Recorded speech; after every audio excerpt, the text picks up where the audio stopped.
try to silence the truth we shout, but we're still here, we're still calling out. Corruption hides behind a badge of name. We light the fire, expose the shame. We're justice seekers, we'll fight the fight for every voice lost in the night.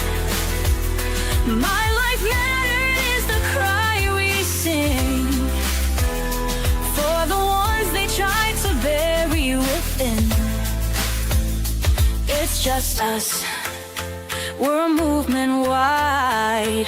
Together we rise, won't run nor hide.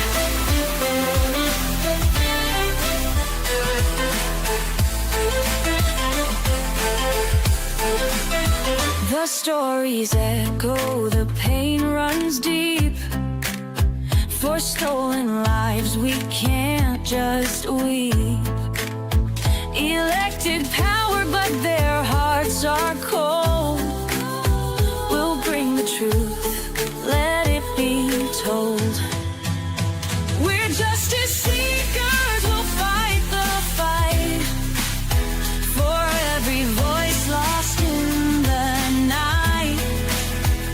My life mattered is the cry we sing for the ones they try to bury within. It's just us, we're a movement wide. Together we rise, won't run nor hide.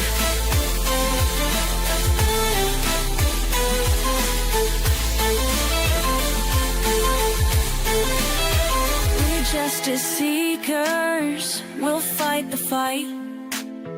The heroes undo the harm, calling out corruption, we'll stand tall for justice and truth, we'll risk it all. My life mattered is the cry we sing.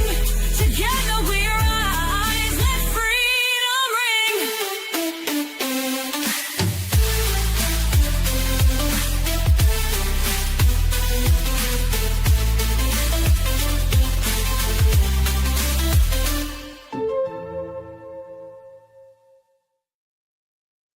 Hey, good evening, social change warriors, justice seekers. Let freedom ring. My life mattered. That's what our families hear, their victims of domestic violence, homicide, and plain old nasty homicide. That's what they are crying out and asking all of us to remember, that their life mattered and they need justice. So welcome to another session of Friday Night Lies. I am your host and founder of Social Change Warriors, Catherine Felton Page, and my opinions are my own, and they come from my background, which is journalism, police officer, social worker, domestic violence expert advocate. So I give my opinions based on my life story in a lot of ways, and my experiences on the job and research. I've researched all of these topics most of my life and had careers in everything that we're talking about most of my life. So I welcome you. I thank you for being a subscriber. If you already subscribed to Social Change Warriors, we thank you. We are non-monetized. I am a volunteer. I am retired. We are simply trying to do good works for families whose lives have been destroyed by the hands of others who callously, carelessly, most of the time with malicious intent, obviously take the lives of others. So we want to stand for those families. We're trying to help them through their journey to get the most justice they can get. And it's not always a fair world. And sometimes the bad guys get away with it. And that's just as much horrible. It's just as horrible to take for the families as it is the very day they lost their loved one. So that's why in most cases in the families that I'm working with currently, 15 families advocating for their victim, that's almost as hard to take as the day they found out they were unalived by someone else's hand, that person is free and clear and walking the streets and living their best life while their person is gone. So we have so much empathy and compassion for the families that we advocate for and stand for, and we appreciate all of your support in helping us share the word for the victims that we're standing for. There's so many out there, guys. There's so many. We'd have to have so many live stream shows. I'd have to have a social change warrior advocate in every city and every state in the country for us to even advocate for all of the victims of homicides that don't have any justice. But one person, me, and all of you can only do so much. So we're doing our best, and we're advocating the heck out of all of these 15 victims' cases that we're currently advocating for and standing for on Wednesdays, Thursdays, and Friday nights. So we truly appreciate all your support. And if you haven't subscribed, please consider doing so. It's free. And if you can like us when we do our live streams and comment on our replays, all of you that come on replay crew, as the media, social media, YouTube world calls you, we truly appreciate you, because we know you have all kinds of shows to watch and extracurricular activities to entertain yourselves when you're not working. So we truly appreciate that you care enough about the 15 victims that we're advocating for, that you check us out and replay. So I've got Julie, craziest person on earth, blogologist, resident Bostonian, coming back tonight again as our special guest on Friday nights. I've invited a couple others to join us, but it's always an open invitation, so I never know if they're going to come or not. So whoever shows up on the platform is always welcome on Friday Night Lives. And Wednesdays, we're pretty head focused on domestic violence homicide, getting justice for women who have been unalived by either their husband, their boyfriend, their fiance, their whoever is in their life that they know. Because as I tell you about on Wednesdays, 82% of women that are unalived know the person that killed them. And that's an extremely scary statistic. And I don't know how we fix it. I just know we have to keep educating. We have to keep talking about it. We can't bury it in the sand like we did in the 70s and 80s and let domestic violence be only the problem of the family, because it's not. It's the problem for society now. So that's what we concentrate on Wednesday nights. Thursday nights is our night to call out any corruption cases that we're advocating for, like Ellen Greenberg. We know there was obviously corruption there. They still haven't overturned her unaliving 20 stab wounds to a homicide. It's still an unaliving of herself, which thousands and thousands of us that have followed the Ellen Greenberg case know that's completely bunk and absolutely not true. So we'll be doing another live show on Ellen Greenberg, reminding you of her plight and her family's plight. They have fought hard, like Mr. and Mrs. Reed, to bring justice for their daughter, who was unalived by who I believe, and thousands others, her fiance, who's walking around the streets of New York free as a bird today. And you know who you are. We know what you did. It's so incredibly obvious. You really didn't do a good job framing her. You got away with it because you had help. You had a lot of help. So that's coming to a screeching halt soon. Things are going to change for Ellen Greenberg and her family, and I truly believe they're going to get justice. So if you're interested in Ellen or the other 14 victims of homicides that we're standing for, come visit us on Wednesday or Thursday nights. We'd always love to have you. So what is going on, guys, right? It's been a crazy 3 weeks already with Karen Reed trial 2.0. I feel so incredibly bad for her family. I feel bad for John's family. Nobody asked for any of this. That this was what I believe was a very horrible fight that went very bad, that wasn't premeditated, word, YouTube, murder, but happened accidentally. And there was somebody mad at somebody, right, in that house at 34 Fairview. But for me personally, and you guys have all your opinions, and I love it, and I love hearing all the different opinions out there and reading them on YouTube and Facebook and all the big content creators that are covering this case, because they're from Massachusetts, like Aiden, Turtle Boy, and Mike over at Young Jerks. Great content from them on this case. And everyone has their own opinion, but the bottom line is, and what most people say is, it doesn't matter, sadly, for Karen Reed, who killed John O'Keefe, because she didn't do it, and she was wrongly accused and wrongly arrested, and now she's been on trial number 2. We just need reasonable doubt. That's what our country is formed on. If you go to trial and there's 12 jurors of your peers, reasonable doubt, they absolutely should not and cannot convict you. And especially in Massachusetts, where you all have that extra caveat of a moral certainty. So you have an extra step to cross before you can say, I believe that Karen Reed ran over John O'Keefe with her SUV in front of 34 Fairview.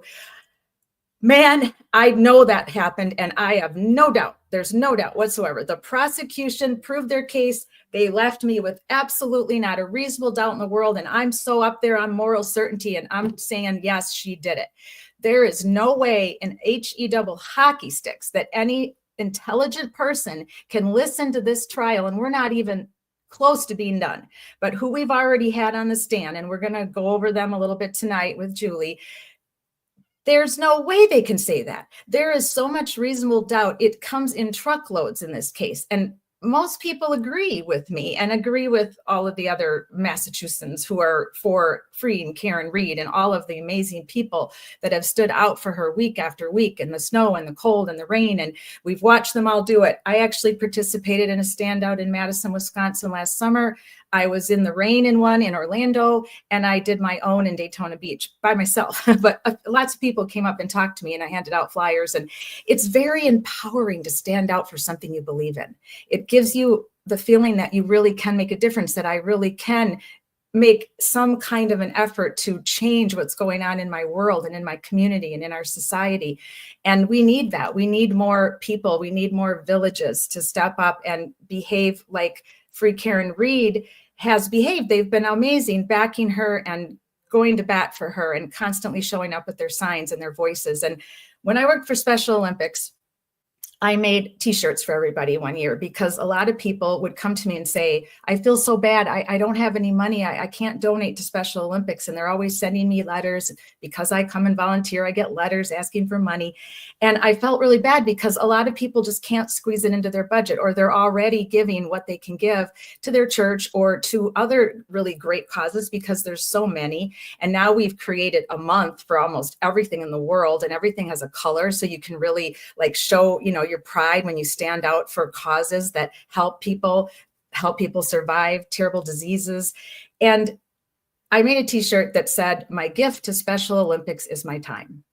Because sometimes that's what we have to give is our time. And that should never be discounted because our time is precious. So my gift to all of the families with those who have lost their family members due to nefarious homicides and being unalived by the bad guy is my time. That's what I'm giving because I'm retired now and I can do it. And I want to use my talents to help others. And you can do that as well. You can give of your time. If you don't have the money and you can't donate to the Karen Reed Defense Fund, or you can't buy a plane ticket to fly up and stand out, that doesn't make you any less of an advocate for Karen Reed. Or whatever you're standing for. Maybe you've been standing for people in other trials as well. But never feel lesser because what you do is give of your time by sharing out these messages, coming to live streams, sharing out the hashtags on your social medias. You are being an advocate for that person that needs justice. So you should be proud of yourself. And we definitely thank you for everything. So trigger alert, as you all know from Wednesday night, I have experienced the first episode of sciatica in my life. So you're going to see me getting up and down a lot because I am still in extreme pain. But I'm trying to make it through.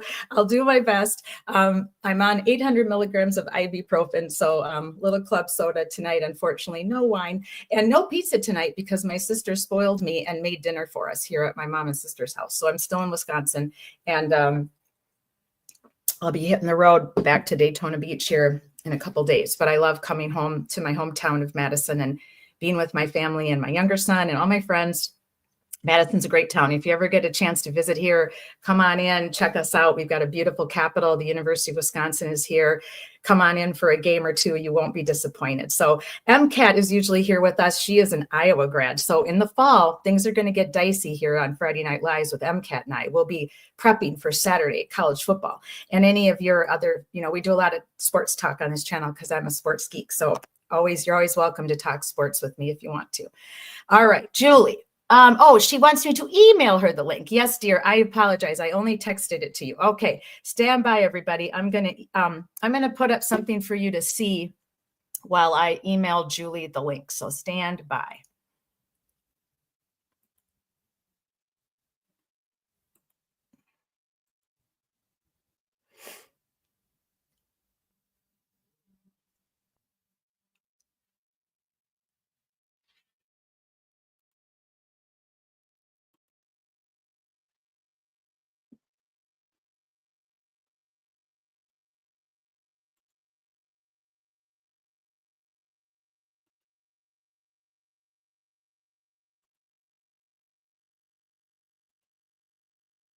Karen Reed. Do you see it's blurred out? Do you see her? Do you see the way she was just sitting? Let's do it again. Now, I'm not saying she was doing that, but Josh, this was during the time that the witness was having to read those text messages between Karen Reed and Brian Higgins, and we just picked up on this, and it worries me for her whether she was scratching her eye or not. It doesn't look good, Josh. Weigh in. You don't get to choose how people interpret your actions. That's their privilege. That's their luxury. You just do what you do, and you're accountable for it. Me seeing that, she's lucky a judge didn't catch it. That's something that in many courts would be looked at really poorly if it is determined that that was kind of an intentional action. It's insulting. Everybody knows what that symbol means. I don't have to belabor that point. Justice Kitty's so interested, she's jumping up to get a better look at it. Highly inappropriate. Did the jurors see it? Did anybody else see it? Right. Like it adds yet another dimension. And this is during one of the cringiest parts of this trial. Those text messages, we've all heard the joke, write emails like they're gonna be read in court. That's exactly what we just watched. And it was gripping. You could not look away from those texts in plain form. We're all interpreting exactly what those mean. We know. We're not dumb. Neither are those jurors. Yeah, it is cringy. They see this. Yeah, and it is cringy. And they're watching her. And I said yesterday, she was laughing at testimony from the digital forensics witness who was using a pizza analogy. And Karen Reed was just flat out laughing at her while she was testifying, or what I perceived. That was my perception of her laughing at her while she was testifying. And I said, you know what? If I were the court, I'd rein her in. I'd do it off the record. I'd do it with the attorneys privately. But I'd say, listen, court decorum. You have to respect it. Just really quickly, Josh, don't you feel like some of these things really cross the line for court decorum, no matter who you are in that courtroom? Absolutely, and I would find those actions inappropriate if called to the attention of the court. The court has an obligation to maintain decorum. It should start in an escalating manner where it's private, but if eventually it needs to be done in front of a jury, then it gets to be done in front of a jury. You're not going to let anyone disrespect your court if you're. Okay, I say I'm going to swear. How about you guys shut the fuck up? How about Paul O'Keefe glared at Karen for an entire trial one, glared at her with death in his eyes, as Levita said once when she was telling us about the person that tried to murder her and choke her out. She said he had death in his eyes for me. That's exactly what's going on with Paul O'Keefe. He has death in his eyes for Karen Reed, the way he stared at her the entire first trial. So how dare you people get up there on national TV and act all smart and ram Karen Reed to the ground for being human, for having to sit there and listen to lie after lie after lie and not have a natural visceral reaction. I personally think she does a great job holding it together. I believe some of us would never be able to withstand what she has. Having to listen to people bald-faced lie about you day after day after day, when you know they're lying.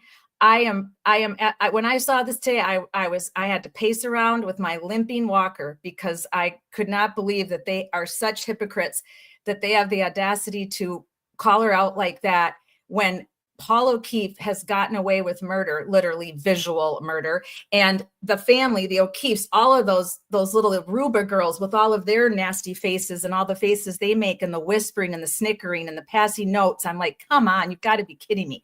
We just went through this, right? This week when Judge kicked everybody out of the courtroom because she was ticked about everybody behaving bad, right?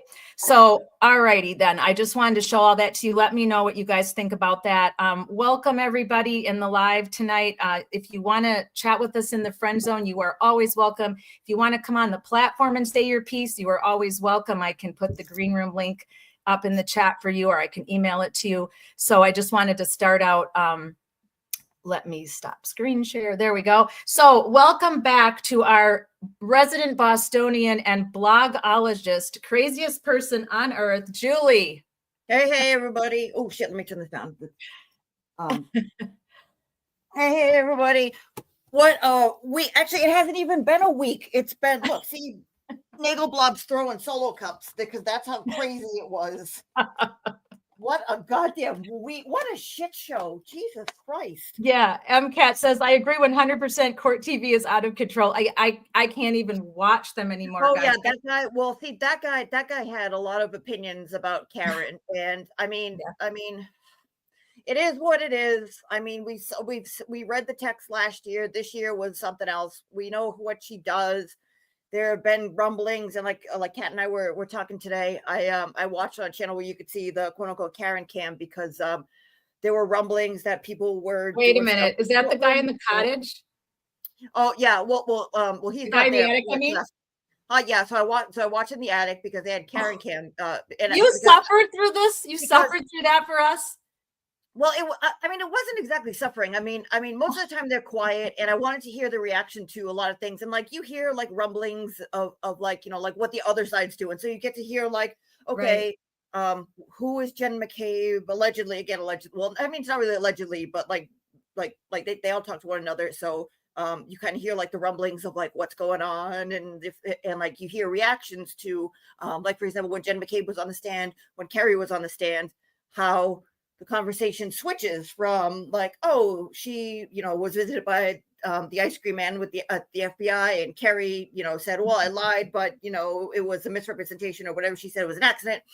So I wanted to see because it was either, because I know they usually do the Karen cam, and Grant usually does the Karen cam where they sign into the court, the actual court feed where you get the defendant's bench and then you get the witness bench in Bev. And I really didn't feel like doing Grant Cosell with his, you know, oh my God, ladies and gentlemen, the greatest thing ever happened today. Somebody was on the witness stand. Like he's so over the top, reactive. He's so ridiculous. So I ended up watching with there. And I mean, Kate was there. She had her friend on. And I mean, most of the time they're funny. Like when they talk about other stuff, like they're funny. But to hear the reactions to Yuri today was very interesting. Like, I don't understand why he's being so defensive. It's not a good look in front of the jury. It was like, I agree. Very interesting. So we'll talk about much more combative than last year. I don't know why. Like, okay, Proctor sucks. Get it over with. Proctor sucks. Let's move on. Yeah, but I think he's still in some ways protecting. English isn't my first language. Did you pick that up today when he said English wasn't his first language and he misunderstood stuff? I'm like, yeah. Here we go with the excuses. Like Kerry was the what did Kerry use for an excuse? Kerry used the like she used like the like she was like actually in shock and horror, and it was like I still remember it was very chaotic. And constantly using the shock thing as an excuse. Yeah. Well, yeah, and then Jen McCabe did the I had to Google it because it was cold and I have MS, and that's why this happened. And then Yuri with the this what do you say? English is his third language. Even though he was in the service, he's been a cop, he's communicated, but this is his third language, and it's tough for him. Like, what does this mean? Question or whatever he said today. Like, what does this mean? Right. If that's true, how do you get hired to be a police officer in the United States if you can't communicate with the people that you arrest or the police reports that you write? Maybe he's going to talk himself out of who knows? I mean, at this point, anything's fucking possible. Yeah, it's all crazy, and anything is absolutely possible. That's for sure. Well, thanks for coming back. And some numbers, because we're going to talk about Mr. Weatherman. I don't know if you can see, because I tried to do it on Excel, but Excel's not cooperating. But this is my data set, and we'll talk about it. Well, this is my data set, and my data set is way bigger than Mr. Weatherman's data set. So we'll see. We'll see. Well, welcome everybody live with us tonight and on the replay. Thank you so much. I know you have busy lives, and I appreciate you take the time to watch us. And please subscribe. We are now 9 away from 1,000 subscribers, which will actually unlock some things that I can utilize, tools to help our families and the victims of homicides that we're standing for. So thanks to everybody that subscribed so far. I've way surpassed my original goal when I started this back in July of where I would be by May. So really, really grateful to all of you for caring about victims of homicide and justice for their families and justice for them. So great. Glad to have you back, Kathy, my dear friend from Madison here. there. Shauna down in South Florida, welcome back, originally from New York. MCAT, Iowa grad, we'll be getting into it during football and basketball season. She's in the Chicagoland area. Julie, of course, you know, our resident Bostonian, and me, I'm in Madison, Wisconsin now, heading back to Florida soon. Kim Sarginian, welcome. Kathy's very dear friend. They worked together in the medical field for years. So happy to have you back and glad that you are interested in what we're up to. And MCAT. Okay, great. I got everybody so far live, and I'll keep saying hi as you all pop in and out throughout the night. So first of all, I'm just going to show you a little something before we get started. We're going to kind of work through, we're just going to chat a little bit about everybody that was on the stand this week, the highs, the lows. Was it good for Karen? Was it bad for Karen?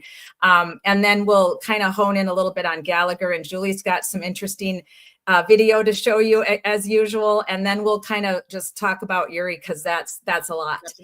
That was way more than any of us bargained for. I can guarantee you that. And the Twitter and the X and the Facebook and everybody, it's going crazy. But one thing I find interesting, the internet Julie, didn't fucking explode today. What'd you say? What's up? What did you say, dear? The internet didn't explode, but I'm sorry. Oh yeah, I mean, one thing I'm really still amazed at though is how there is one side that sees it completely different than the other side.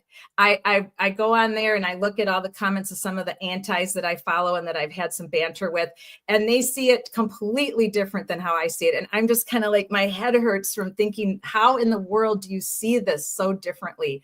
That's the part that just kind of blows my mind with this case. Usually people that follow true crime and court watch and stand and advocate for victims, and those that have been wrongly accused, or those that have been put in jail and they don't believe they should, and they cheer on for the advocacy to get them out of jail. Usually some people are more in the middle, but this is just such a huge divide between anti Karen Reed and free Karen Reed.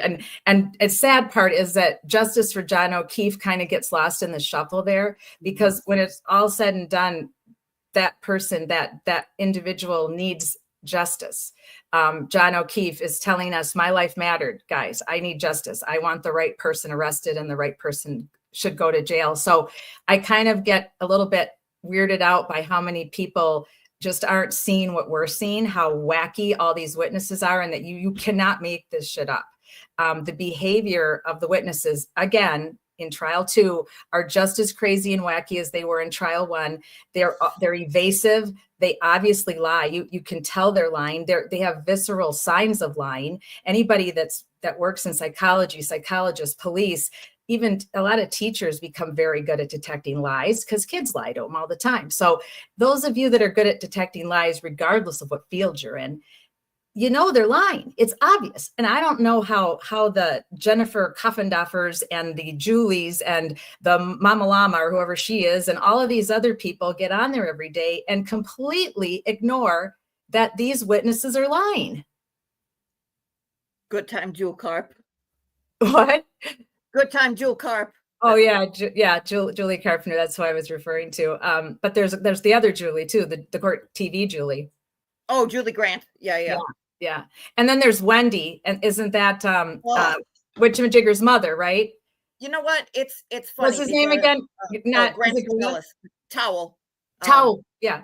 Grant Smith Ellis, the towel. Don't forget to bring a towel. Yeah, towel. So, but are he and his mother like in like an argument right now? Because I thought it looked like they were arguing on Twitter the other day. So that I can't tell. I thought that they argued, I thought that they were at outs the whole time. Again, I'm Johnny come lately to this. I mean, I started following all this stuff in September, all like the YouTube stuff, right. All the case, but all the YouTube stuff in September. I'm like, who the hell are all these people? When Jimmy, not Nurse Deb, Auntie Deb did his reaction to Sean's not meltdown, but Manic Monday, when he basically let everybody have it. He was basically saying, I don't know who half these people are. I guess I'll learn over time. And I was in the same boat. I was like, I don't know who the fuck all these people are. I guess we'll find out. And I started looking. It was maybe there's a point to why Sean did what he did. And it turns out there was. But yeah, so I didn't know what was going on. But I looked at, I was like, okay, Grant seemed to be okay for 2 or 3 months, back in the fall, early winter. Because he seemed like he was hey, let's do peace. Let's talk. Let's, have a negotiation. But now it's like he seems to be going like hammering home, like, oh, David and Eddie, you're gonna rue the day that you messed with the Massachusetts judicial system, and Hank Brennan is gonna take your law license and put it on his wall. Like, it's so much. It's so much. Like, okay, I get it. I'm a lot. I'm extra, extra as the day is long. Like, we love your extra, Julie. We applaud it. We welcome it. But he's like ridiculous too much. Like, he's just too much. But Wendy, yeah.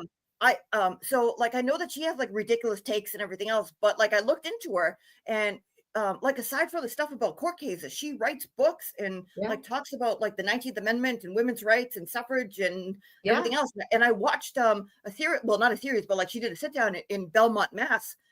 It was like a 45-minute thing where she talked about her book and the history of stuff. And it was very well done and very well researched. And I learned a lot from it. And I was like, oh, is this the same woman that everybody has a problem with? And then I looked at some of her takes, and I'm like, oh, that's why. Like, it's a huge disconnect. Like, I don't get it. No, I agree with you. I have a hard time getting it. Like, why I used to follow Jennifer Coffendorfer a lot, because she stands for a lot of victims of crimes and innocent children. And I think she does a great job most of the time. But I couldn't get over how she just came out of the gate hating Karen Read and just blasting her and constantly basically saying she did it, but again, innocent till proven guilty. People knows that, having worked for the FBI. So I just found her take on this one just so odd. And then there's other people that are, obviously anti-Karen Read, who are very intelligent, very smart, and they have, very good jobs and contribute to society, but they are just absolutely against her, and they absolutely believe she hit her with the, shit him with the SUV, even though the science and the medical field doesn't agree. Yeah. I mean, I've always said, if on some crazy outside miracle chance that she hit him with the car and he has the most unusual injuries of anyone in human history for having been backed over by a car, I'll be the first to say I was wrong. I'll come on here and we'll live stream it when it's all said and done. And if it comes out that Karen hit him with her car, and the only reason all the witnesses sound shady, and the only reason the Canton police and the Massachusetts police totally effed up the scene is because they're really bad cops, and the witnesses were scared and they thought they were going to get blamed for it, so they were defending themselves. Yeah, I mean, like the other day when we talked to Nagelblob about what's the likelihood of finding all the taillight pieces, that's even smaller chance. I mean, listen, that's like, like, I don't know if it's an old saying, but like the saying is, a lot of coincidences aren't a coincidence. Like, you would need the coincidence of saying that the police work was completely shoddy, even though it's different from anything else that they did. Then it's going to be the witnesses just happened to look away at the exact moment that this is happening, and they just didn't see anything. And then you would need, like, there's so much, and then you would need the Mass State Police to go through all this stuff, and then you would need these text messages to just happen at this time. Like, no. And then you would need Higgins to go to the kiosk just randomly, and no. It's too many coincidences aren't a coincidence. It's the likelihood of this is just too much. It really is. It really is. So, well, I just want to. Yep, good. Oh, no, it's okay. I'm just going to read a little something to you guys here that I came across today, and then we'll just talk about it for a few minutes before we get into looking at some of the testimony. So that's just all their advertisements. So they're talking about that we've had more than 20 witnesses have already testified. Can you believe that, guys? More than 20 have already testified. And the judge told jurors this week the trial expected to last 6 to 8 weeks remains on schedule. Oh, yeah, we're on, I think, 23, 24. Right. And so this article states, witnesses from the Canton Police Department and Massachusetts State Police testified about the investigative steps they took in the hours after John O'Keefe's body was found outside of 34 Fairview. Jurors also heard from Ryan Nagel and Heather Maxon. What'd you say? Is this from now? Because there was only one officer from Canton PD in all of these, and it was Gallagher. Is this from this year? Oh, yeah, it should be. Yeah. Huh. Maybe they miswrote that. Well, okay. This was just written today, so I think they're talking about Yuri too. Oh, well, he's state police, but that's okay. Yeah. Well, okay, yeah, true. Okay. They might have Minor got that details. wrong, but I don't mean to get all Jessica Hyde. Oh, no, please do.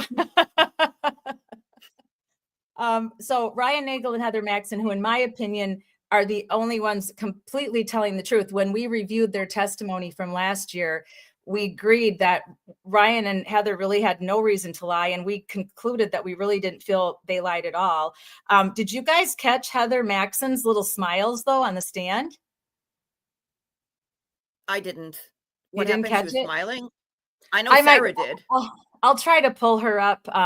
I'll try to pull her up a little bit. Maybe when we take our break, I don't have her prepped like I do everything else, but I might try to find her because she was definitely giving the smiles to the, like staring right at the prosecution and smiling like, I'm telling the truth. Sorry, this isn't good for you. So, you know, that's just what I took from it. So anyway, the time around 12:30 a.m. is crucial to the case. Prosecutors say that Reed made a 3-point turn around then and fatally stuck O'Keefe and left him to die as the blizzard rolled in. So that's still what they take. But Nagel and Maxon said they did not see O'Keefe as they drove away from the home. One witness said they saw Reed with her hands on the steering wheel at the 10 and 2 positions and the car's inner light was on. So here are their biggest takeaways from week 3 of the trial. Weird. So they talked about the prosecution called Nagel to the stand on Monday, and he described what he saw shortly after midnight. And I totally believe, and I think I said this to you all when we were reviewing the kids' testimony, the 3 young adults from the first trial, that I really believe these 3 are key because they point blank did not see John's body in the yard. And if their time frame makes sense, then he would have already had to be there because they pulled up behind her. And what we believe happened is that John jumped out and ran in the house, and then she sat there for a while. And that's when the young adults saw her sitting in the car by herself with the dome light on, looking down at her phone. And both Julie Nagel's brother, Ryan, and Heather Maxon, his ex-girlfriend, basically had the same testimony. And what I really loved most about the kids too is what Heather, when he asked Heather the question, what were you doing in the car when you were, you know, when you first pulled up or when you were driving by? And she said, looking out at my surroundings, which is a total truth. That's what most of us would be doing, right? If we're pulling up to a house or we're driving by a house, we'd be looking outside at our surroundings. And I mean, she told the total truth. So Reed's SUV was a car length away from a flagpole on the left side of the house, according to Nagel. Nagel's sister came outside, told her brother she wanted to stay at the house, and she went back inside all within a few minutes. Nagel confirmed that he did not see any damage to Reed's taillight and that no one saw O'Keefe that night. So special prosecutor, good old Hank, asked Nagel what time they were there, and he said roughly between 12:30 a.m. and 12:35 a.m. With only a light dusting of snow on the front yard by then, he said he did not notice anyone lying by the flagpole area where O'Keefe was later found. To me, that's just huge. They're truly, to me, the only true witnesses. Well, I think there's a reason why Hank's trying to say, "Oh, well, you were out drinking, right? And you had this many drinks, and then you were there, and you were drunk, right?" Even though apparently, according to Hank, he is Ryan Nagel is an authority on the quote unquote hardness of the ground. So exactly, we shall see. We shall see. I don't know what gives him that certification. Like, you were too shit-faced to know what was going on, but yet you knew that the ground was as hard as a rock.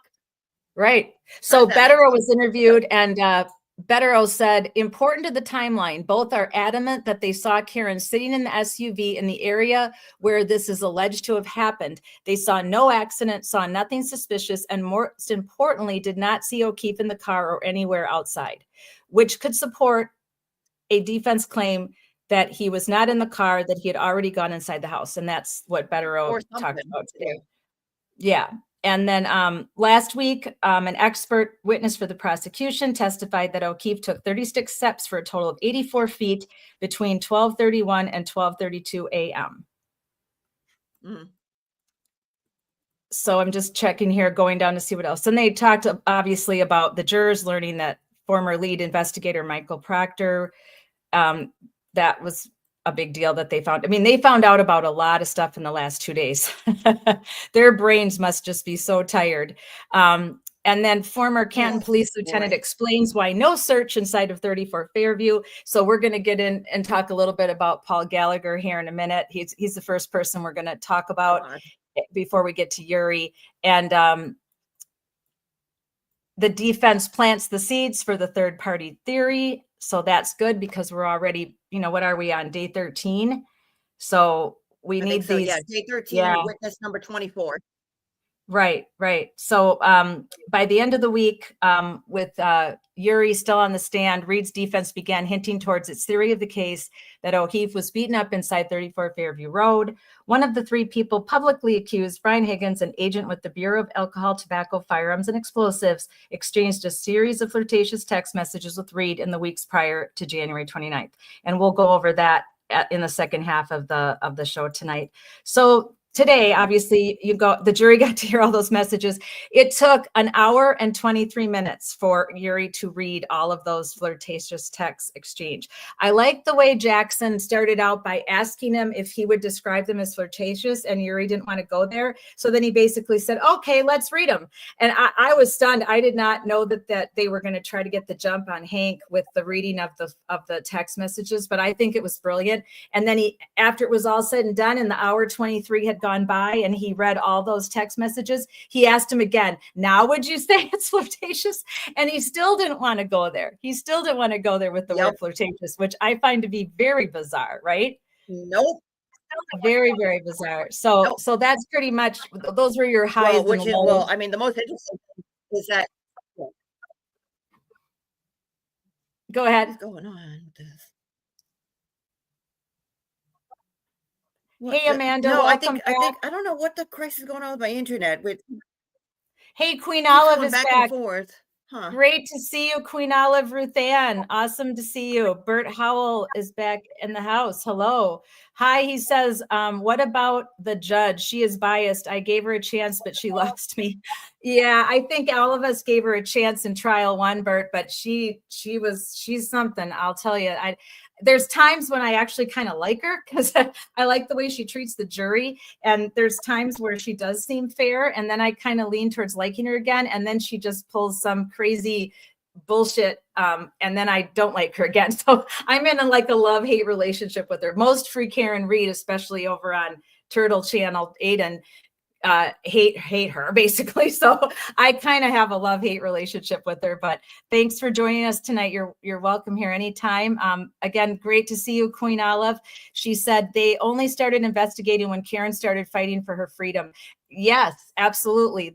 I really believe, and I think everybody that cares about justice for John O'Keefe and Karen Reed freeing her believes that they thought for sure she was going to take a plea. They completely invented their defense of their actions, assuming that she would take a plea because the big bad Brian Elbert and all of his big bad brothers and all of the other cops, they're so narcissists, so many of them. And they just assumed that she would, little demure Karen college professor would never fight the system. No one ever dares fight the system. That's how most of these dirty police officers and government are anyway. And we learned this from Ed Byers, our friend from Clark County, Indiana. He came live on our show many times in the fall and taught us about all the corruption in police and government in the sheriff's department in Clark County, Indiana, and how he was very instrumental in helping to call that out. So Ed was one of our first guests on calling out corruption on a Thursday night. And that's why all of you that live in Canton, you're not the only ones. Don't feel bad. Don't feel bad, Julie Bostonian, because this is happening everywhere in the country. Both of my Florida cases right now have police corruption involved. Volusia County sheriffs and Marion County sheriffs, they know that they've botched 2 investigations. One person's a mother is missing. Where is Sarah Ebersol? And Jason Veach has no justice. His wife Kara's been on with us many, many times, and Michelle, Sarah's sister, has been on with us as well. And both these cases are completely disgusting, and there is so much mishandling of evidence and interviewing suspects, and it makes you speechless almost that this can go on. And we recently added a new case to our deck with young man Daniel Reed Smith. We met his parents 2 weeks ago on calling out corruption on Thursday. and they're dealing with police corruption. And of course, where else but South Carolina, in the same, near the same county. I think it's one county over from where, oh, now I'm blanking on his name. You guys know who I'm talking about. The embezzler and the one who's the guy, Murdoch, the one, right? The one who killed his wife. I almost said Jeffrey Epstein. And his son. He's the financier. That's what that is. But there's major corruption involved there, embezzling, white collar crimes all over the place. So this is not just happening in Canton and Stoughton, Massachusetts. It's literally happening all over our country. And our only option is to join forces as a society and as a village, like I said in my opening, and we have to call it out. We can't sit back anymore and let innocent people go to jail for crimes they didn't commit, and let bad guys constantly get away with what is now a 50% clearance rate in our country for homicides. Like Sam Goldberg living his best life in frickin' New York while Ellen Greenberg is dead and her family is suffering. We can't stand for this anymore. We absolutely can't. We have to do the right thing and take some of our extra time away from our normal volunteer activities and volunteer for advocacy for those that need us and need our voices. We absolutely just have to. That's the time in the country that we are in where we need advocacy. We need change. Social change warriors needs to be a force to be reckoned with in every country and city. And that's what our goal and our aim is to recruit as many of you as we can to spread the word about the dirty cops and the dirty government. And I don't take any pleasure in talking about dirty cops. I was a police officer and I valued my job and I worked with a lot of great police officers, but I also worked with some real idiots, and there was crap going on in our department. There's crap in every department, and you can either stand up to it or you can stand back and let it happen. And we can't do that anymore. And then once you retire as a police officer, and I just met with a bunch of my fellow police officers yesterday for lunch, and I told them about this case, and they were just kind of stunned, but not really, because they know this goes on. But when you know that you did your job and you did your best to take care of the community and to hold up the law as best you could and protect the citizens, when a dirty cop is out there not doing any of that, but also taking advantage and hurting people, possibly killing people like Matthew Farwell, abusing a child from age 14 all the way through 23, like Matthew Farwell, that burns us. It burns us bad because we know what you're supposed to be doing and what is police protocol, and police are supposed to be looked up to. They're supposed to take care of you and protect you in your societies, in your neighborhoods. So it's extra egregious for me to have to even find dirty cops and call them out. But it's my mission now. I don't want to sit back anymore and watch community after community get taken advantage of and abused by police and government on both sides of the aisle. We are bipartisan here at Social Change Warriors. We know crime and corruption exists on both sides of the aisle. So Shauna, welcome again back, my girl. Good to see you. Oh, great. Shauna says, Queen Olive, wow, girl. Hi, I'm Kat, Julie, Kat, Kathy, Kim, everybody says. What, grandkids? Yeah, grandbabies for his birthday. Yes. And Queen Olive says, I hope Sam is looking over his shoulder every day until he's arrested, because I think it will happen. I do too. I do too. And we haven't lived about Ellen Greenberg in a while because we're waiting to hear about the new medical examiner looking over the case, because her parents won that lawsuit and they struck a bargain with Philadelphia that the current medical examiner would look over Ellen Greenberg's case. And there's a lot to cover, but I thought they would have had a decision by now. So I've been emailing her parents and checking in with all of those that advocate for her. She has an advocacy Facebook page, if you're interested, Justice for Ellen Greenberg. And she has a Twitter account, Justice for Ellen Greenberg. So we have some lives in our library. If you're interested in any of those, you can just go to Social Change Warriors, click on the live tab and just look down for Ellen Greenberg, and you'll see we've covered just about every aspect of her case. And I'll remind everybody about it. We'll do a live stream about her again soon. So Justice for Ellen Greenberg, Justice for Sandra Birchmore, and I'll be sharing out the other names of our victims that we're standing for towards the end of our hours together tonight. So Julie, shall we chit chat about the ever interesting Mr. Gallagher? Oh, you mean Lieutenant? Oh, they hold it tremendously, and I think that I should record my whole entire bit. Like what? Like with the first trial, like I get this is a whole different trial, but during the first trial and like Hey, Julie, everybody thinks you're looking cool tonight with Well, I your, know, with your don't beret and your glasses, and Yeah, you're see- looking real Bostonian there. You're making the rest of us look bad. Well, no, see, JFK can't be the only one cool. Disclaimer: with I got my little Scully cap. I got my little pen because I'm working on some numbers. Because, like I said, I have a bigger data set, and I wanted to make sure that Mr. Weatherman's data set was just as big as mine, so we could do comparisons. We're gonna have to put up yeah, our mockery disclaimer in honor of JFK and I know. James Jackson. I'm looking. I know. I'm looking fresh with them feds watching like on Turtle's channel with the bullshit that he does, but whatever. I was gonna say, yeah. So like with like the in between, like all that I saw was like, oh, there's corruption. It's the judge. It's the DA's office. It's the state police.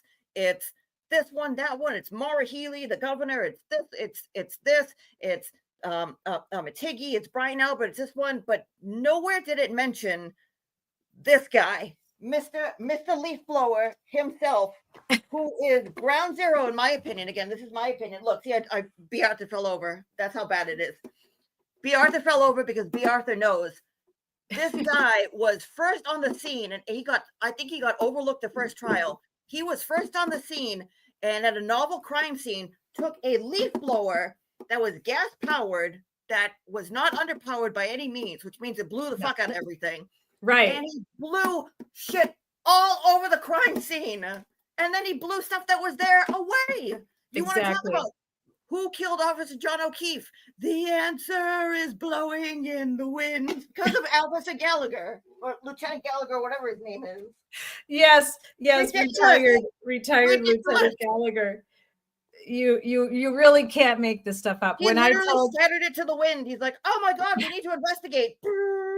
When I told my retired mentors yesterday what he did, they both just looked at me stunned. And we were with our dispatcher, Steve, too. And so we had our old retired cops cronies meeting. We're going to meet again in July, and I hope I can tell them good news by then. But the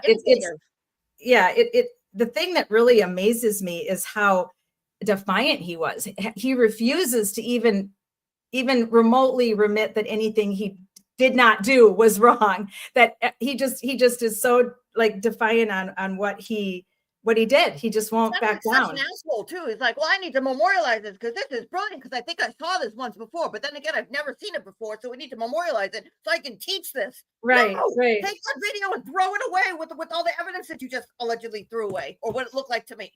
Right. It's just, he drove me absolutely crazy, worse than Ian Whiffen. And Ian Whiffen was like, hey, I think I'm going to do an experiment. Is it cold in there? Who knows? Just boop, there it goes. Now yeah, let's just stick something in the freezer and see if it's, like throwing spaghetti on the wall. Let's just see if it sticks. So I will throw spaghetti on the wall. That would have been more productive. So I tweeted out entertainment purposes only. During Gallagher's testimony, I tweeted out, dear future cops, please, for the love of God, don't ever pull a Gallagher. Don't secure the scene. Didn't secure the scene. Didn't drive one stinking lousy mile back to the station to get an evidence kit, or simply go on the radio and say, could somebody drive one stinking mile and bring me an evidence kit? I've got a dead body here. Unbelievable. Didn't even consider foul play inside 34 Fairview. Didn't ask permission to search 34 Fairview of a Boston police officer, Brian Albert. Didn't take photos of where John's body had been lying after he was taken on the ambulance. Didn't place evidence markers where they assumed or thought possible evidence could be discovered. Didn't write a report after working the scene. Future cops, don't pull a Gallagher. It's enough to make you speechless. I'll tell you that much. And for him to sit up there on that stand and try to convince a jury of intelligent people and all of us out here in true crime land that that's that he doesn't have to write a report because he's the supervisor and he's just there to supervise. That's utter bullshit. And the minute he inserted himself into any type of work on the scene, he's required by police protocol and by the bylaws to write a report. I have spoken to so many people about this, that he is absolutely wrong. And I truly believe he retired. I think he retired early because I think he thought he was going to go the way of Proctor, that he was going to get. I believe so too. Yeah. Well, also he was the first one on the scene, and something came out. There was more footage from the Sally Port that came out that they asked for, and they kept asking, like, okay, do you have any more? And like secret stash piles, like, no, we gave you everything. We gave everything. And like, well, just kidding. We gave you this. And it turned out that it's allegedly tampered or that it's messed with in some way. Yeah. We'll find out. And then something happened with Gallagher. I forget what it was. Or at least I thought something happened with him. And like all of a sudden, like, oh, he had to like hurry up and retire because it looked like the feds were coming in. And I think it was because they started looking into like, why is more stuff coming in? What exactly did you do to the crime scene of a potential murder victim? Never mind murder victim or death or anything. Just what are you doing to a crime scene? Like I was thinking for like comparison, like again, like I don't do like cop police stuff for like judge whatever. This is like my first like big trial where I got involved, but that was because of other reasons. And so trying to compare it, like what would this be most like? Because like I saw like Duty Rod and Ed Wallace losing their minds. So I'm like, let's put it in like a lab scenario. If someone came into a lab and came in while I was doing one of my experiments, okay? Now my experiments, believe it or not, I take time to think about like the process and to try to find, because the most important part of an experiment is the observation and the data collection. If you don't have grounds for that, like we saw with Ian Whiffen had numbers, but they didn't mean anything because he didn't know what the Christ he was doing. Right. So there's, low value in that. So I try to think everything up so that you get the biggest bang for your buck by saying, what exactly is this looking for? What are we, what are we picking up? What are we reporting? I put a lot of time into that, and it, put a lot of effort. Like when I was in college, I did plating with microbiology samples in people's homes and worked for, Lysol and whatnot. So if somebody came in to my experiment that we put all this time in and it was important, and they put a leaf blower and decided to turn the leaf blower, like take the leaf blower, start it up, and blow shit all over everything, that person would not only never be allowed in a lab again, I would tell them to go in the biohazard bag and go find the used Petri dishes and go clean those before they went in the autoclave. I don't care if we don't use them again because, they're contaminant. No, bullshit. Go clean them because that's your punishment. Because until you learn what it is that you did, no, you don't get to fucking touch anything. Get out of here. Get out of here. You're out of here. All right, let's listen to Gallagher and Jackson for a little bit and make our comments that we like to make on Friday Night Lies. Let's see if we can hash out some lies right away. So if you're new to Friday Night Lies, we look over the testimony and we make a decision. Did they lie? Did they tell the truth? Were they evasive, or was it a combination of all of it? So let's take a little peek at Gallagher tonight and see what we can learn.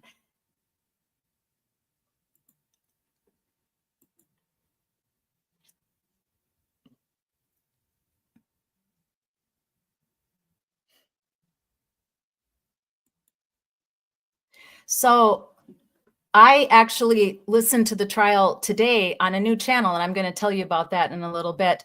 Once I find there's our Gallagher. Afterwards, when we get to Yuri, I'll tell you about it. I found a new live streamer that I didn't even know existed, and he's great, and he's covering the trial. And I really liked his chat box because it was kind of a yin and a yang. There were people in there that think Karen hit him with their car. There were people in there that did not watch the first trial, so they have no clue what's going on. So it was kind of entertaining. I was in their chat box today for a while, and he was super nice to everybody and actually gave us a shout out, which I totally appreciate. So I'm going to give him a shout out here. When we pull up Yuri's testimony, we'll watch from Class E. Let me know. I'm going to steal it from Class E. Type a 1 in the chat box as long as the volume and everything is cool and you guys can hear it. Or is it? I can hear it. Thank you. May I, Your Honor? Yes. Mr. Gallagher, you have already established that you were at the scene on January 29th, early morning, January 29th, 2022. We've seen the video of the leaf blower, correct? That is correct. So you were integral to at least an initial search of the scene, which recovered the drinking glass that you've shown us, as well as some of the blood byproduct that you've talked about. That's correct. Yes. Okay.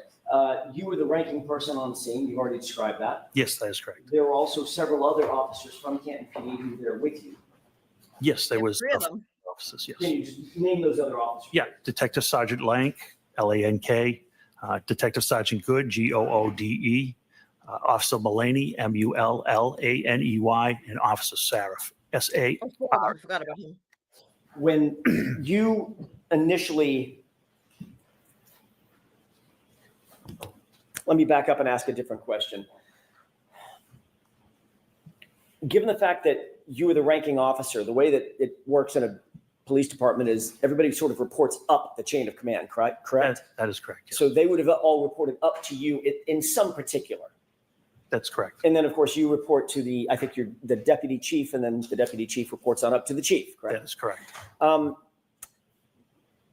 You were involved in not only the exposing of some of that blood byproduct, but also exposing the glass with the leaf blower, correct? That is correct. You were responsible for utilizing certain equipment. You chose a leaf blower at the time, correct? I did. Yes. There was also, I'm guessing, there was also some use of your hands and or the glove. Did you hear him? Such an Bringing asshole. out the snark asshole right away. I caught that too on the first run. I did. It was I did. wonderful. Yes. Hands with some others to recover some of the items. Yeah, I didn't use my hands. How did you get the glass into the He bag? used his mind control. Sergeant Lank. Somebody had to pick it up, right? Correct. That's what I mean. The use of hands to manipulate some of the evidence, correct? Yeah, I apologize. I didn't understand that question. That's I okay. thought you were speaking about me. Probably my fault, not yours. That's beside the point. There was also some plastic cups that we've talked about. We'll talk more about those in a second. Those were utilized as well, Right correct? here. Were, yes. And you were responsible for the use of those as well. Yes, it was So, my decision. In terms of the Duh. search of the scene, the recovery of evidence, the recovery of biological material, the use of tools to recover those biological materials, all of that rested at least ultimately at the scene on your shoulders, correct? Yes, it did. Isn't it true that you weren't interviewed in this case with regard to anything having to do with this case until April 3rd, 2024, correct? Yes, was we can in call it an That's- interview. It's when I met with the That's prosecutor. Yeah. insane. And That's absolutely That was about- insane. 2.5 years, Wow. nearly 2.5 years after this incident, correct? Yes, that's correct. Michael Proctor, you know that name. I do. Who's Michael Proctor? He was one of the troopers assigned to investigate the case. As a matter of fact, he was the lead investigator for the case, correct? I don't know if he was Yeah, I lead don't or know. I don't know. Trooper I get my Buchanan. coffee I don't from know. As you sit here, you don't know that He Michael Proctor was the absolutely lead knows. case agent There's your for- first I know he lie, was one of guys. them. Yes. Okay. There's your first lie. None of them want to admit that Proctor was the lead because of Proctor being Proctor and being fired. But there's his first major lie tonight. Well, I don't know about that. Major lie. I mean, very innovative. I mean, maybe Do he you know that believes he that. was Who the knows? lead investigator assigned to the case? I don't. I had nothing to do with the DA's office. Right. I know you didn't have I anything- don't know how they assign their cases, counsel. I don't know what you want me to say. I can't say what I don't know. Mr. Gallagher, I'm not asking you to. I'm just asking if I do not. I did not know he was lead. I knew he was one of the leads. Okay. I believe they do it in a tandem, but I'm not sure. No, they Okay. don't. He may have had a partner, correct? That is correct. Yes. But it's not unusual to have a lead case agent, the person No. who's responsible for most of the search warrant writing and the memorialization of documentation of evidence collection and the movement of evidence and booking into evidence, things like that. That is correct, but I don't know anything about who wrote their affidavits or who logged their evidence in. I wouldn't know that. You're also familiar with Yuri Buchanan, correct? I know who he is. You're also familiar with Lieutenant Tully, I know, yes. They're all Massachusetts State Police officers, correct? Yes, they all are. Did yes. Michael Proctor interview you before April of 2024? He did not. Did Yuri Buchanan interview you before April of 2024? No, he did Did not. Lieutenant Tully interview you before April of 2024? No, he did not. Did anybody else from the Canton Police Department, your deputy chief or the chief, interview you formally about your conduct and responsibilities before April of 2024? I don't understand that question. Yeah. Did Were you anybody punished at for doing a Canton shit PD, job? separating Is that out what it is? Massachusetts State Police? Correct. Did you sit down at Canton PD and provide an interview with anybody at Canton PD about your conduct at the scene? What do you mean by conduct? Going to the scene, collecting evidence, securing evidence, transporting evidence, booking evidence, those kinds of things. Your conduct at the scene, sir. Yeah, we briefed. one Yeah, of I these. briefed my superiors. Yes. Okay, other than briefing, was there a formal report written No, or a formal interview conducted of you? no, absolutely not. Okay. Yeah. Why would Absolutely there, not. Why would there be? Tell us when you wrote your report about what happened at the scene, memorializing what you did at the scene. I didn't. You didn't write a report? About the scene that day at the scene? Correct, about this investigation. I only did the metadata I report. I did not write a report at the scene. You never, in fact, the fact is you never wrote any report about what happened. He used a leaf blower at the scene and he didn't write a report. This is just the most egregious bunch of crap I've ever heard ever in any police investigation. I don't think he realizes how bad this looks for him and his department. Honestly, I don't think he cares. Not I don't anymore. care. I'm a Yeah. genius. He's retired now. He's got his pension and he put in his years. I don't think he cares at all, but it's just the most unbelievable admittance of not doing something you were supposed to do and having no remorse for it. I don't know that I'll ever see anything like this again. I hope I don't. Happened at the Well, scene, I don't correct? know. I mean, did you see Correct. what? You didn't what Yuri and memorialize those that guys in any did? form. Oh, well, you're right. I mean, mean, there's so many nefarious characters in it's this like they whole don't- story. Nefarious. It's like they don't care, but they do. It's like sometimes they care, sometimes they don't. But it's like when they were talking about Yuri, when they were talking about the evidence bags. It's like, oh, and what did you do with the evidence bags? Like, yeah, I guess I put them in there. I don't know. We just put them there on paper, and some stuff Yeah, happened. so nonchalant Could you about please yeah. care? Could you please care just a little bit, please? Chain of custody? What's the chain of custody? Why do we need Yeah. one of What's those? that? God. Formal way on Canton PD letterhead to describe what you did and how you did it at the scene. No. Unreal. So proud of himself. Normally, when you report to a scene as a first responder, you would be expected to write a report about that, whatever that conduct is. I'm not the supervisor, no. You're the What lieutenant. if you're Okay. the ranking person at a scene that ultimately turns into a homicide scene? Well, we don't know it's a homicide scene at this time. We don't even know there's a crime committed at this time. My Understood. responsibilities are to make That's sure the point. reports are written, You don't know. not to necessarily write the reports myself. I'm the supervisor. It's Although- my job to make sure reports are written, evidence is logged, those types of things. Under ordinary circumstances, you would respond to a scene as a supervisor and you would oversee what other people are doing, what your That's subordinate- correct. Can I finish? Sure, I don't want to talk over each other. I apologize. You would want a supervisor oversee what your subordinate officers, whatever he or she might be doing or they might be doing. You're going to oversee that. But they're the ones actually conducting the investigation or picking up evidence or doing the interviews, writing those things of that nature. Correct. Detective Sergeant Likes investigation, yes. So in that Yeah, circumstance, it's his you wouldn't problem. be expected to write a report. He did because it. All of that conduct is memorialized Right. by others subordinate to the supervisor, correct? Correct. But in this case, quite the opposite happened. You were the one that was in the video utilizing the leaf blower, correct? That's correct. You were the one that actually exposed the drinking.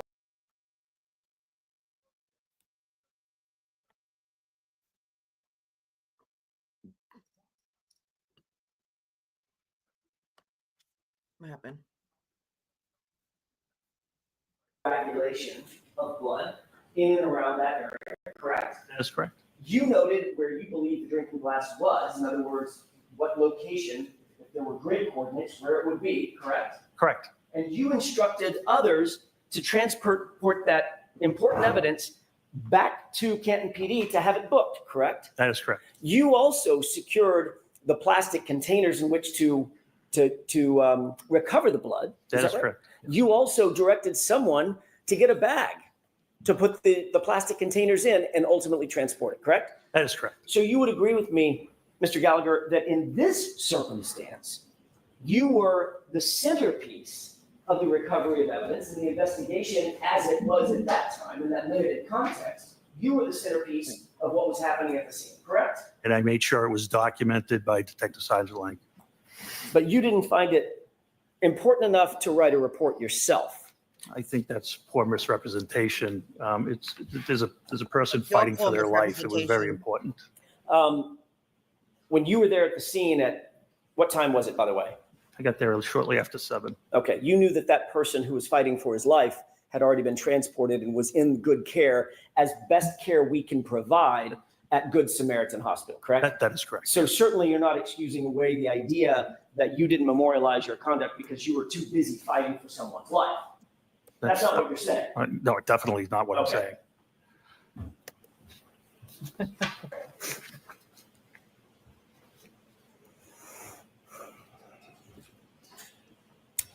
Obviously, reporting to a scene and supervising a scene is one thing, but actually gathering evidence is a whole next level. You would agree with that?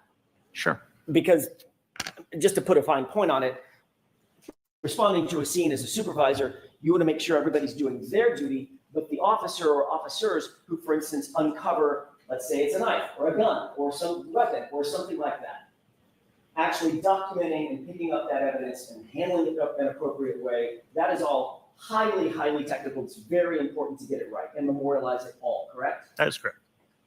That's why you're highly trained to memorialize and report everything that you do in that regard in a report that can later be used forensically, in other words, in a courtroom setting, to recreate as best you can with as much detail as you can exactly what you did and how you did it and where it was done, correct? Sure. Yes.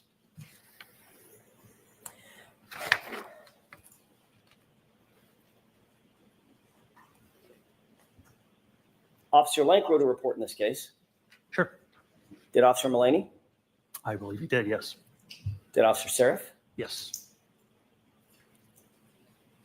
Officer Good? Sergeant Yes. Good? Yes. But you what did about not. you? I did not. Yeah, I did not. I'm the best. Pat myself on the back. Who was the first officer to find any potential physical evidence at the scene, be it blood or glass? I can't answer that. It was not me. I was not the first thing that was spotted was the pink spotting, not the glass. Okay. Who was the first person to see the glass? I think it was myself as I uncovered it with the leaf blower. One of the important things that we've talked about, Mr. Gallagher, is All right, let's step away from him. We need a break from him for a minute, right? He sucks. he He sucks. sucks. He sucks. But let's since In my he opinion, whatever. since he was so kind to say that he found the clear piece of glass with his leaf blower, but he did not uncover 47 pieces of red taillight when there wasn't even half as much snow as there was the following days when they, and especially when Berkowitz just happened to be randomly driving by 34 Fairview and happened to see a piece of red taillight sticking out of the snow. I mean, again, a lot of coincidences are not a coincidence. And like the piece that you showed on Wednesday from Sean, which again is brilliant. Again, what was it last week? God, like all these days, I think it was actually during Gallagher, and then, or it might have been during Jen McCabe. Yeah. I was watching the trial over at OB's channel, Oblivious Benson, and she was texting back and forth with Sean, and like a lot of the stuff started coming out because she had mentioned when they went over to the O'Keefe residence, she said, "Oh, everybody was there, colleagues, this one, that one, family," Right. and the repairman was there, the car repairman, and we went, "What?" It was like, oh my God, she's talking about Wanless to cover her ass, to say like, oh, there was somebody looking at the car, because that was what Sean kept saying. And it was like, oh, Sean knew, like he's like, or like he knows. NOB put in the chat and kept saying that's because he's Nostra Papa. I know, like Nostradamus, he's Nostra Papa because he just knows. And like the piece that you showed the other day on Wednesday, all the pieces of the taillight, like this chunk was from Proctor, this chunk was from Yuri, this chunk was from Berkey, Right. this chunk was from wherever it was. Right. The likelihood of that actually happening, where you're supposed to have a crime scene and then shit gets, tossed to the, scattered to the wind with the leaf blower, the plow goes Right. by, all that. Slim to none, like Nagelblob said, slim to none that would ever happen. And Right. there you go, like, oh, no problem. And then today, like, oh, it was, this piece is taped together. And even Bev caught it. It's like, did you find it like that? And he's like, no. And then threw it in there, shook the thing. What a mess. What an absolute mess. Yeah. Yeah. The odds that they would each find the pieces of the puzzle in one little section, like that meme that we put up showed, where it said Yuri in the left corner, and then it said Proctor in the right corner, and then it said whoever found the other pieces. And there's no way. That's somebody on X a couple weeks ago did the mathematical conclusion of that, of how that could happen. And he literally said it's mathematically impossible that 3 different people could go out to a crime scene and find just pieces of taillight that fit together for that particular section of the taillight. The mathematical possibility of that. I mean, they outplayed themselves. They thought they outsmarted themselves. It's really so what ridiculous. happened here. I mean, that's how you find out, like, how people cheat, how people play games. Like, you find stuff like this and you say, Right. okay, what's the likelihood of this happening? And if the probability of that happening is in the high millions to billions to trillions to quadrillions or whatever it is, to the Exactly. powers of 6, 7, 8, 9, 10 with all those zeros, if the likelihood of that, then either somebody screwed up, or more likely somebody is trying to pull a fast one. That's how they find people cheating on like a standardized test like the SATs and shit like Right. that. That's how they find people cheating at stocks and business. They look at patterns and they say, like, what's the likelihood of this happened? Well, that's how they find people stalking, where it's like, what's the likelihood of seeing this exact car at all these places? Well, what about this one, this one, this one? Well, not very likely. Exactly. Are they local? No, they're not. So there's going to be something here, like something wicked nefarious, as Jen McCabe likes to say. Not Exactly. Nefarious. So Wicked what did you nefarious. guys think of, did you think that was a purposeful flip of the bird that we showed at the start of the show with Karen Reed when Yuri was on the stand? Or do you think that she was just scratching her eye? When she was, I saw that. And just, there's so much shit going on in I know. all that I stuff. know. Like, you just gotta stop. Like, please just stop. Like, take a couple breaths, go have a cigarette, go do meditation, like, just chill. Right. Like, it's gonna be over soon, hopefully, God willing. Yeah, exactly. Chill, please. I'm just going to pop our trial witness chart back up right now for the fun of it, just to remind all of you, and especially those that are new to this trial. Hang on, I got to go grab it. Slide 12. Okay. Just the craziness of connections of all these people. It's hard to even fathom it at most times, but it really is nuts. So let me open that up, and then The bad things. Hang on. do you want to show your leaf blower experiment again? Oh shit! I'm so yep. I forgot that. I was so focused on the everything else, and then focused on Let me pull that up so we can see.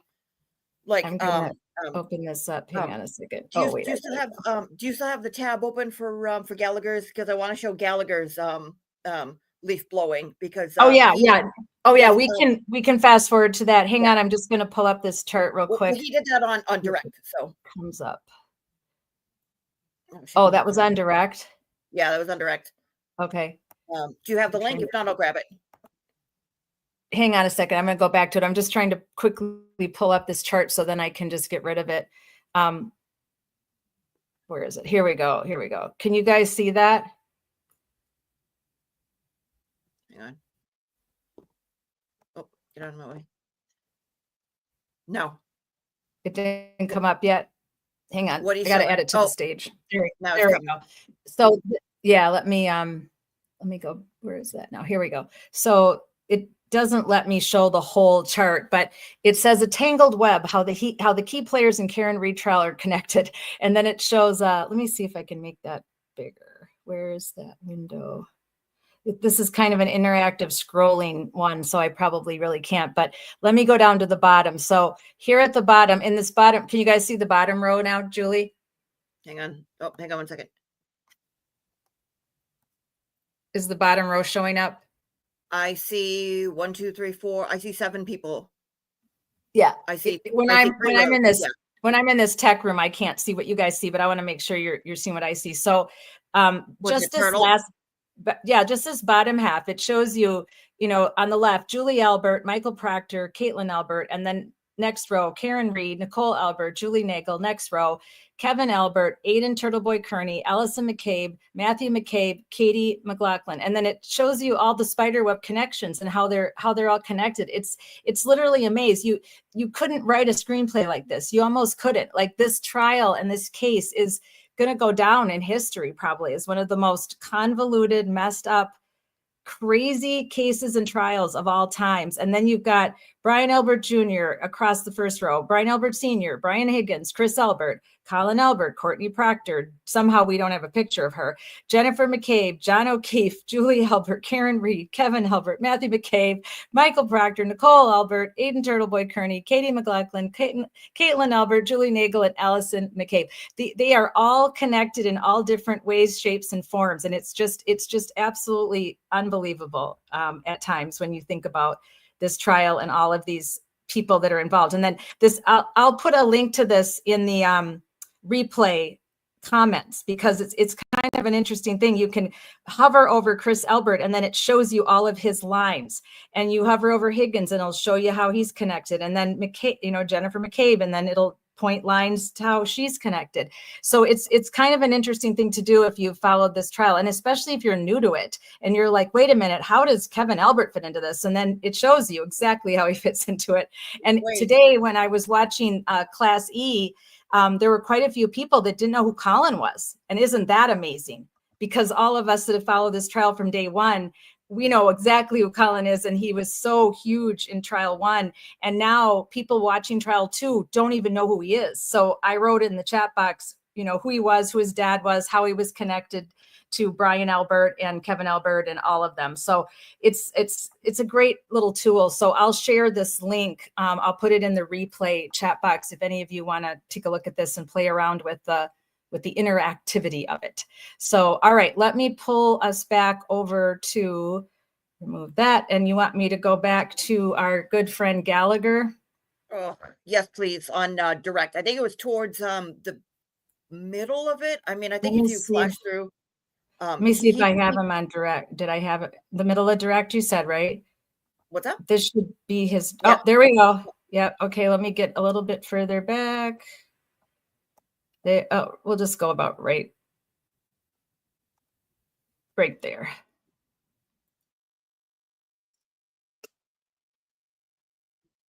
Oh, why isn't it showing it? Hang on a second, guys. I got to go back and find it now. Add it to the stage.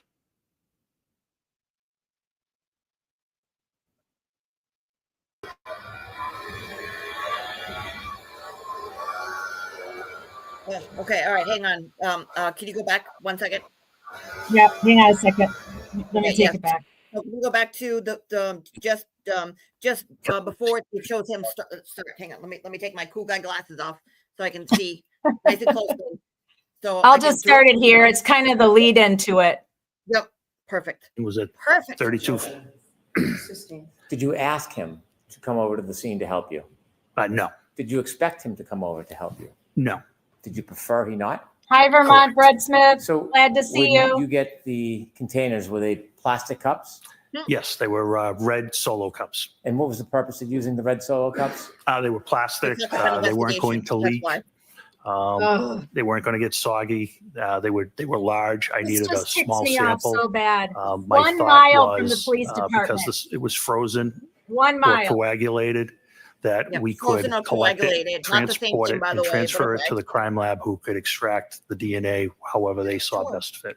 Sure. Does sometimes the crime lab test evidence and sometimes not? Of course, Is yes. that your decision? No. You were telling us about the leaf blower. Does it serve to excavate the area? It did. Did you begin that process? I did. And when you did that, did you try to memorialize it? Yes, I did. How did you do that? I had Sergeant Good videotape it. Why did you have Sergeant Good memorialize your efforts to excavate the area? I thought someone may wonder why I decided to use a leaf blower, so I wanted to demonstrate its effectiveness. It's effectiveness. Something. I'm going to Yeah, it was so effective. You found all 47 pieces of taillight. Council has. Oh, John's shoe and his socks. Lord.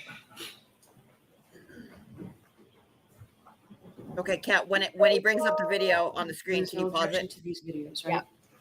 Yeah. Exhibit 51. Thank you.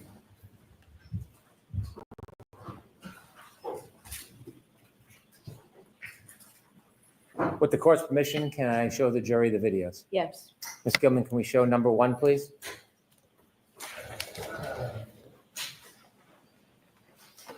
Okay, pause. Okay. All right. So everybody, all right. Now I'm going to have to explain this because I'm going to point like you guys can see, but I'm going to try to walk through. Okay.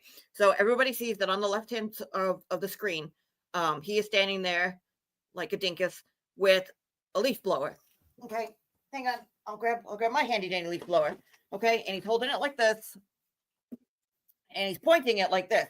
Now this is a gas powered leaf blower. Okay.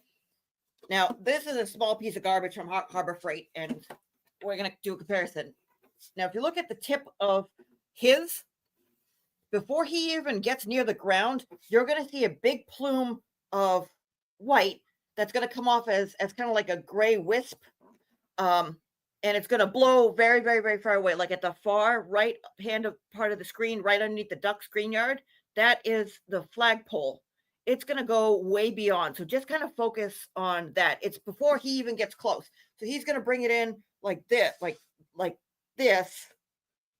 And even before he even starts to direct it, the snow's going to blow off. So just take a look at that, just so you can see what it looks like in his video.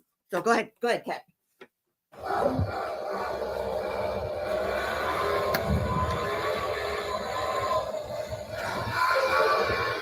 The layers are coming off already, and it's blowing them. You can't see because it comes off as gray wisp. It looks like it's heading to the top this way, and they're going this way. So here it looks very controlled, doesn't it? It looks lovely. It looks like he's doing a lovely job. He's uncovering. It's wonderful. It's beautiful. There are birds singing in the sky. The sun is possibly shining. I don't know. But that's what it looks like. See, look at the big plume that's just blown away. Okay, it's hard to see here, but we're gonna see what it actually looks like. Allegedly, I sound like Wendy Williams. Okay, now it's going this way. See, it looks wonderful. Oh, what a good job! What a good job he's doing. What a good job. Could you Okay, perfect, stop at the end of the video so it's a still? Okay, Kat, can you pull up my share screen thing? Yes. Let me go back here. There we go. I know, right, Queen Olive? I know. He's so like that. I did amazing. I should get an award. Ridiculous. Ugh. Okay, there you go, Julie. Okay. All right. So for those of you guys are new here, I know that you guys saw this, or not the new guys, but like MCAT, Shauna, you guys saw this live, and we saw my live reaction to this. That's how innovative this was, because that was right when the Canton, not Leaf Blower Society, that's Melanie's, when the Canton Select Board and Audit Committee came out with their reaction. So I did a mock crime scene just to see how realistic it was to, number one, is it possible? Is it even feasible if I scatter red tail light? Is, what would it look like to be uncovered? Could it be uncovered? How likely is it to be uncovered? Could I uncover with a leaf blower? What does that look like? Let's see what happens. So I did this, and I showed the whole thing in entirety, but we're going to show just how, hang on, let me grab this. Okay. We're going to see, you can see, okay. So here we're going to see just what it looks like from a different angle. So he was shooting from directly in front of him, and there's no contrast. Here you're going to see what it actually looks like. Now take a look. There's my bike and my grill that got stuck. Can you see that? Oh no, Yeah. I'm looking at the wrong one. I'm sorry. This is my bike and everywhere else. I mean, when I started doing this, I said, where am I going to put all of this? I said, well, I guess I could just aim it in this general direction, I guess, and try to do it as nice and controlled and innovative as possible. And again, keep in mind, those are his words, controlled. Okay, so we'll watch a couple minutes of this. And that's me cleaning crime scene off. Yeah, thanks to the Friend Zone for all your great comments so far tonight. I appreciate all of you. So whenever you see plumes of snow, that's small trace evidence, small particle evidence. See how controlled it is? Now his did this too. You just couldn't see it. See, and that distance is about at least 15. That's at least 15 feet away. I mean, this traveled at least 20, 25 feet. Like I said in the video, it must have traveled to Salem.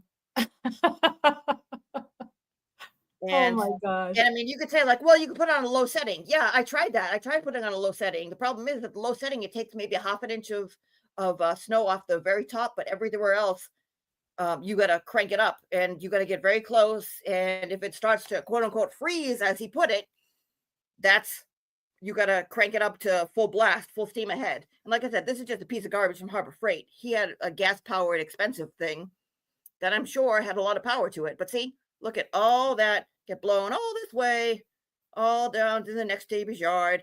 And there's Chloe. And there's the neighbor blob. There's the neighbor blob. Yeah, so see, I'm like, how the hell am I going to do this? Look, see, and then again, all the way over here. So if there was a hair or if there was a drop of blood, right, or if there was, well, cigarette butt you might have seen, but if there was, I don't know, something, it was going to get blown all the way over here. So instead of just scooping it up in a bucket, 5-gallon bucket, that was another crime scene that I did. I'll show you that during the break. I'll just leave it just so you can, observe what it looked like. But look at this, all trace elements. If there's, again, hair, if there's a crumb, fibers from a coat, jacket. Yep. Yeah, a button, something small, like, tag or something. Let's look at this. It would have been blown to smithereens. And again, he did this for, I mean, what were those 2 videos total? A minute and a half, 90 seconds. Right. I did this for, let's see, I started at 7 minutes. And yeah, see, I got to pull my pants up because this is just exhausting. Do this. This is a great example though of what you are doing is exactly what they did. And I had it in my boots. I had it all over the place. And again, I started to stay outside and like you could see comparison from, what is this, 19 minutes? Yeah. So from the start, that's what it looked like to start with. Again, this is my Sally Port. I had my little Stop and Shop bag. Look at that. Before, after, look at all that. And I'm trying to be as controlled as possible. And see, I found a piece. See, and then I come back and I go, whoever thought this was a great idea needs to go back to crime school. but look at this, trying to be controlled. I mean, again, I shouldn't have had the dog there, but I think he's helping. So he's definitely helping. He can't hurt it at this point. He can't. I mean, Chloe could have been out there helping. Can't hurt. Exactly, he can't hurt. So this is what he looks like. So when he comes there and pats himself on the friggin' back and says, "I did a great job. I recorded myself doing this because I want to memorialize this. This is going to be sent to police academies all over the country and all over the world to show what a good job I did." That's right. I'm going to send this to show them and say, no, don't ever do this. Look at this. Look at this. Ridiculous. Oh my gosh. Thank you, Julie. Thank you so much again for taking your time to do that for us and to kind of prove how horrible and ridiculous it is, and that the jury is expected to buy this, this crap that he's selling, that he's peddling. Let me go back and see what else was. Let's see, I got to go back. Was there anything else that he did or said after that we want to show? No, I mean, after this, who cares? Yeah, we're over you, Gallagher. Bye-bye. We're done with you. He said about the blood in the Sally, and the blood in the Sally Port. He said, "Oh, it's a great idea. We kept it like this," and then went on about the Stop and Shop bag. And then he also said the same line that Bob at the select board, at the audit committee saying, right. "Oh, it was ingenious to use Stop and Shop bags and red Solo cups because it was a snow emergency and we had to, even though it was a mile away, but I guess we were just going to improv. And he said, well, and so they said, well, what if there was crap inside the bag? I mean, the reason why you pay extra for evidence bags is because there's, they're sterile. And he said, yeah, but if there was like roast beef or something in it, you would test the bag and you go, oh, there's roast beef there. That's fine. We'll just take that DNA around. What if somebody stopped at Kelly's roast beef and decided to commit murder and did this? And and in one hand, they were killing somebody, and the other hand, they had a 3-way roast beef and roast beef juice dripped down. What about that? How do you do that? Anybody watching, don't do what Canton did, please. If they were like 20 miles from their police department, maybe you could cut them some slack because it was a blizzard. But 1.2 miles, I think, is what I read. I know it's not much more than that from 34 Fairview back to the Canton PD. They could have had anybody that was working inside that night grab an evidence kit, grab whatever they needed, and run it over. Their excuses and then the lieutenant across the street not coming out at all, but willing to hand them red Solo cups. He could have jumped in his car and gone over and got the evidence bags. I mean, none of it makes sense. It's not your 1 + 1 = 2. It's not even close. The math is all wrong on every one of their excuses for everything. A lot of shit is all wrong. That's it's utterly disgusting, really. So I just wanted to tell you guys, in case you weren't with us Wednesday night, I had to have my son's car towed out of our driveway a couple weeks ago, and I called my Geico, my insurance company, and they sent the tow company over, and he arrives and I open my garage door. I go out to say hi, and he starts talking to me, and I'm like, oh my gosh, are you from Boston, Massachusetts? And he says, yes, how did you know?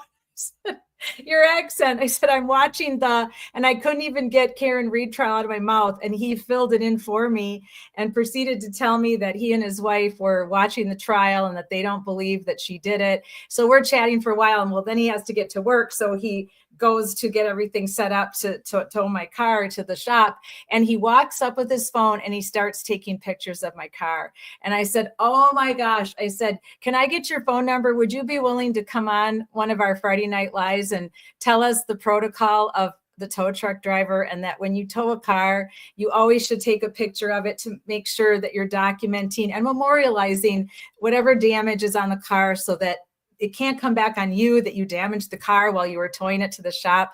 So he was nice enough to give me his contact information. And we tried to call him on Wednesday night, but unfortunately the dispatcher answered, and he was probably out on a call or he wasn't available. But he's a really cool guy. He and his wife moved from Massachusetts, Boston area down to Florida, I think 4 years prior. And now he's driving tow truck down in Florida, but he was really pissed about it. He said that gave all tow truck drivers a bad name when they didn't take photos of Karen Reed's vehicle before they towed it. So it just adds more of, crap. I'm sure he was told not to. And why wouldn't the police who were there interviewing Karen and taking her car from her, why didn't they take photos of it, right? None of that adds up. That does not add up at all. And it just I think Jackson asked him that today too, and I don't think he had a good answer for it, right? No. Or did we not get to that yet? I don't remember if we got to that yet or not, but it's just more in the column of hundreds of reasons why we have reasonable doubt in this case, that even if you do believe that she hit him with her car, there's so much reasonable doubt, a jury just can't convict this case. And that's why a lot of the homicides do go on. There is no justice sometimes for people. That's what my mom's slogan always was, that sometimes there's no justice, there's just us. We have to keep going forward and standing for people and standing for justice. And that's why our hashtag is just us. So this is just a sad case of where the cops got it so wrong in the beginning. Now, what evidence is there that we can even have to arrest any of the actual culprits who beat up John O'Keefe? Unless one of them cracks and finally sings the song of the evil doers, we may never know for sure who actually punched him, how he got those injuries. But they can't convict Karen Reed whether she did it or not, because there's too much reasonable doubt. And that's how our country is set up. That's how our court system is set up. That's how it's supposed to be. if 12 jurors come back in July and say that she committed manslaughter with that car, I'm going to lose my mind, because to me, that'll just be the worst travesty for juries coming forward in the future, ignoring reasonable doubt, ignoring moral certainty that we would have ever seen. Yeah, that scares the crap out of me. I mean, we talked about this before. I mean, again, the lesser of the count 2 motor vehicle homicide. I mean, it's such a low threshold, and if they think that anything happened with the car, I mean, I don't even. I mean, like, even saying like, well, what if she buzzed by him and clipped him? Like just saying that. Like, even if they don't prove that, oh, he fell and hit his head and cracked it open. Like, even if she just, like, even if they say like, well, but she said that she clipped him, so therefore I guess we'll do the lesser of the two. Like, I can 100% see that happening, and that scares the shit out of me. Yeah, but Yeah, yeah, but they Based shouldn't on their really. But they shouldn't really be able to do that, right? Because I know. Well, there's just so much reasonable doubt. How can they possibly, right? There's so much reasonable doubt, but just like the fact of like this one, I'm trying to think, like this one, I'm trying to watch it, like, as much as I can, because Gallagher, I lost my mind. Ian Whiffen, I lost my mind. But like, I'm trying to think from like the jury's point of view, is the jury getting the fact that these people are being so combative? Is the jury getting the fact that, hey, the reason why Jessica Hyde was here was to say, hey, 227 Right. didn't happen, but that has nothing to do with Karen. It has everything to do with everybody else. Is the jury saying, are they getting all of this? I mean, the shitty part about this, and I mean, the one thing that Hank's doing a dynamite job at is that is that the defense, is that Hank makes an argument, the defense comes in and like, basically like obliterates the witness's statement. So like any ground Hank made, like the defense takes it out. But then Hank immediately plays a clip, and Karen Reed's own goddamn words come back and bite her in the ass. So it's like any grounds that the defense made, Karen basically takes a leaf blower to it and goes full leaf blower. Like, no, it's fine. I totally hit him. I was looking for him on the side of the road. It was either me or him. Hey, look, I get my hit by a car, and like all her shit that she does. So, God. Well, I've told you all along, I didn't agree with all those interviews either. I think it's always dangerous if you do that, and not many people that are on trial for murder are going to go on precedent. I mean, but I wanted to bring up this interesting. I saw this. Yeah, did you see it too? So, yep. Back during the first trial, there was a Aiden. He wrote about it, and he had it on one of his shows, that there was a radio transmission at 4 a.m. stating that a pedestrian was struck by a plow on Fairview Road. Wait, was that Aiden or was that Sean? Sean had this. Well, I think they both covered it. Yeah, okay. I think Sean covered it too. Obviously. Yeah, he hasn't, right. He seemed to be just honest and truthful, pretty sure answers. Yes, sir. No, sir. Yeah, he seemed pretty legit. Lucky Lockburn? Good Flower Island? Love that guy. Yeah, Lucky did good. Straight shooter all the way. Well, we're unlucky. Let me tell you a little story. You guys may not have it. It's not per se about Lucky. I had talked to a person a few months ago that told me he was a subcontractor plowing that Millie Road. And the radio transmission went out at 0400 hours approximately. A guy, the report about pedestrians struck by a plow on Fairview Road. What time did this come out? 4 in the morning. I'll finish my story and you can dissect that. So it's low. It's coming across Twitter. That's where I found it. So I'm playing it from Twitter for fair use purposes.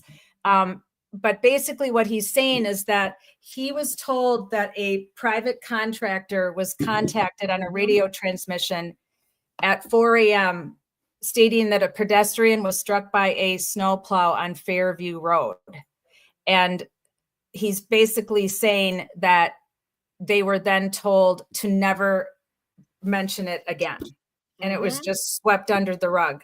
So I'm wondering if, and who is this guy, says MCAT. Hang on a second. Let me go back to it. I have my volume turned up as high as it can go because it's playing through Twitter X, because I didn't want to get a strike for copyright if I tried to pull it up off of someone else's live feed. So, but off of this is on my Twitter X account. I can play it as a fair use. let me see if I can figure out who this guy actually is. Oh no, I think she's talking about who Peter Murphy is. Oh, who Sergeant Peter Murphy is. Yeah, he's Oh. yeah, go ahead. Anyway, this is Kara's post. Not sure if the subcontractor is on the list to testify, but she absolutely should be. So it sounds like it's a she. And then let's just see what a couple of people say about this. Mitch says, I never knew what to make of this story. The defense should have and maybe did look into who was the plow driver that heard this transmission.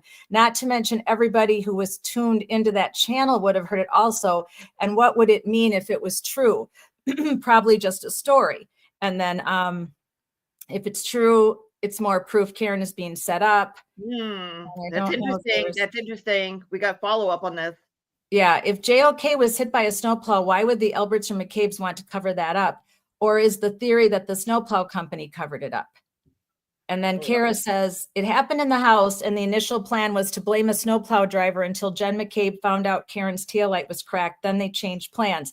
That's what everybody's been discussing and kind of surmising. That's the theory, that they were going to just blame the snowplow and blame the blizzard. But then when Karen freaked out and wanted to return over there, that's when the whole plot changed on framing her. And then Kara says, I pulled from TikTok, but don't know how legitimate he is or isn't. And hopefully the attorneys have already checked it out. Well, so there's a backstory and a forward story. So more was revealed about this. What do you know? Yes. Yeah. So very recently. Do tell. So very recently, Mr. Dixie himself, John Camo, on Canton Confidential, not Canton Confidential, that's Sue O'Connell, on Canton Chronicle, the Cronk. The Chronicles, he had a show. He had a show where he had a call in, a special guest, and the special guest was a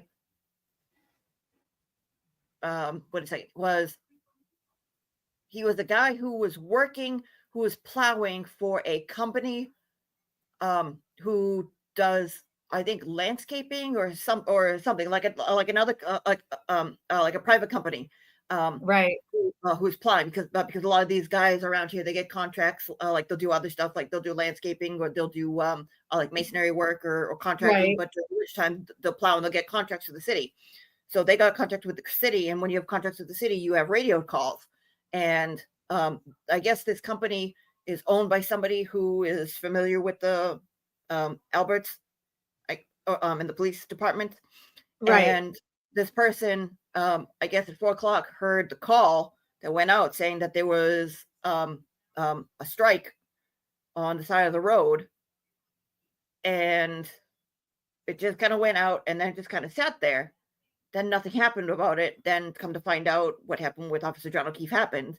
And this person, I guess, went to the head of the company and they're like, what was that call? The guy said, if you know what's good for you and your family, you'll never discuss this call again.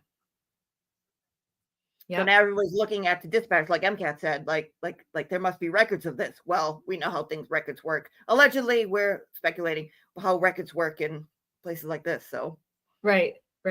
Well, it's going to be really interesting to see if that's ever brought up this time around, because that was never brought up in the first trial.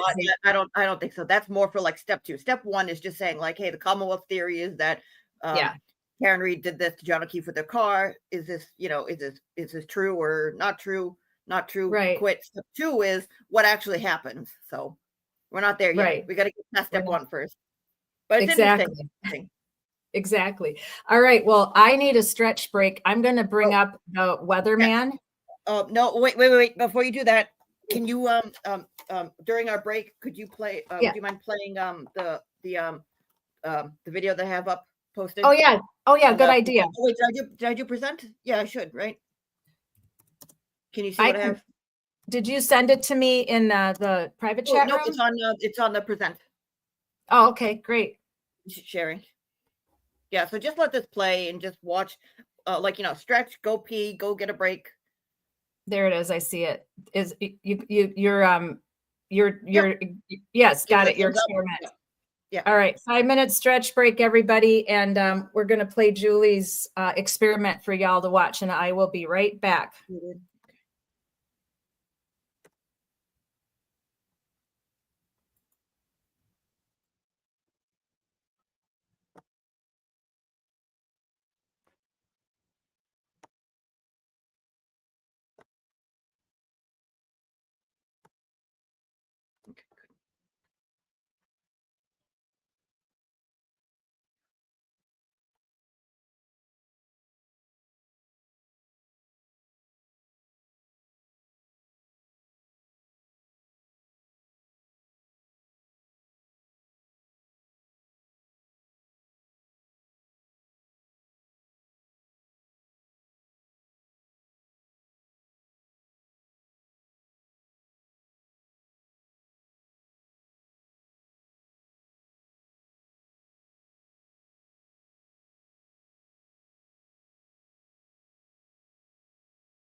I'm back.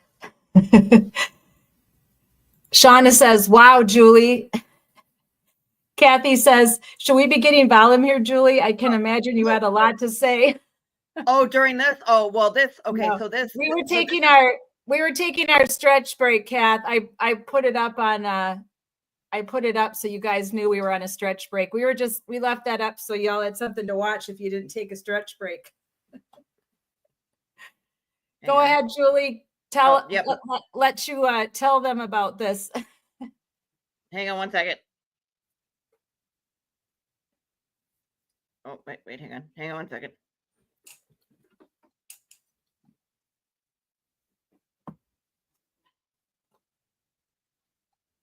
Yeah, to say the least.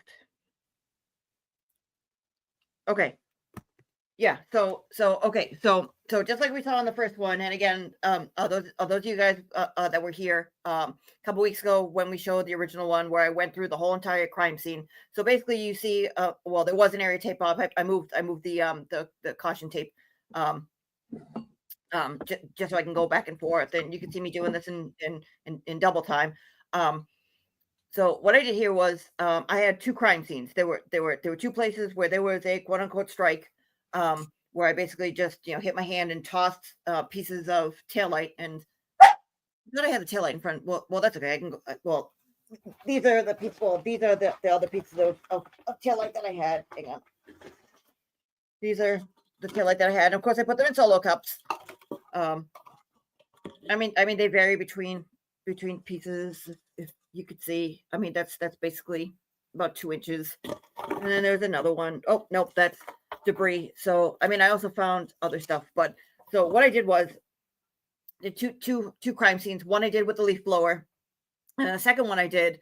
I kind of thought, and at the beginning of this video I explained, but I wanted to show what it actually looked like. So what I did was I said, okay, with the leaf blower clearly didn't work. Because it just made a mess of things. And yes, I did find in the first crime scene, I did manage to find 7 out of the 7 pieces in a small area. I did about 65 square feet. And Yuri and I think not Gallagher, the guy from the Mass State Police CERT team, he explained the area. He said we did, I think it was 60 feet. He did the whole entire. He said the area was the whole entire front of the house, but they didn't actually test. They didn't actually search that area. They just searched the street by the berm, which is basically the curb. Just a fancy word for curb. So that was a smaller area. So then I said, all right, how am I going to do the second area? And this is what we're looking at right now. This is the second area. And I said, okay, how can I do the second area with collecting as much evidence as possible, not blowing it to 2 towns over, and trying to contain it. So I'm trying to look and say, how can I do this? And I said, all right, what do I have? Like, I don't have any training in this.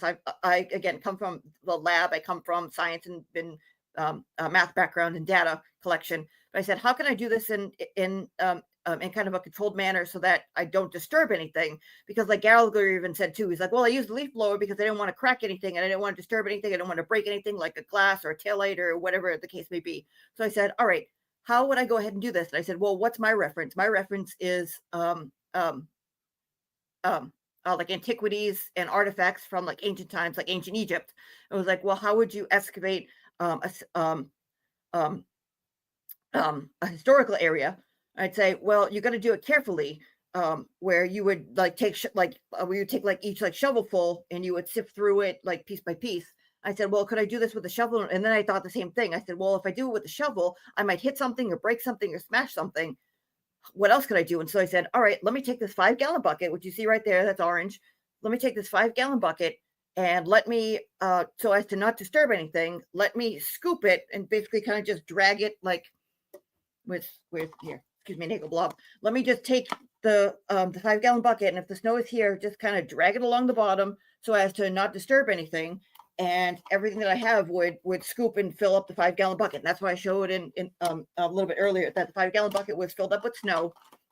And what I would do is, now again, I say that if I were the police and I was looking for something, what I would do is I would scoop everything up in that 5-gallon bucket, and I would take the 5-gallon bucket and put it into cold storage, and then have crime scene investigation, some search team go through it bucket by bucket to see if there's a piece, if there is, fine matter particulates, if there is, again, hair, fibers, debris of some sort. So you go through. Now, I said, well, what's the next best thing? Well, let me scoop it up just like I'm doing there and go over to a designated area. Hang on, let me go over to a designated area. So what I did was I have this area. This is the first scene. And what I did was I cleared an area and I said, okay, this is going to be my quote unquote tailing section. I'm going to put all of my snow here. But what I'm going to do is I'm going to sift through it. I'm going to just kind of like slowly scoop it out. And sift through it and see if I see anything. Now, again, I knew I was looking for tail light, but I looked for anything and that's what I have here. I found pieces of leaves. I found sticks.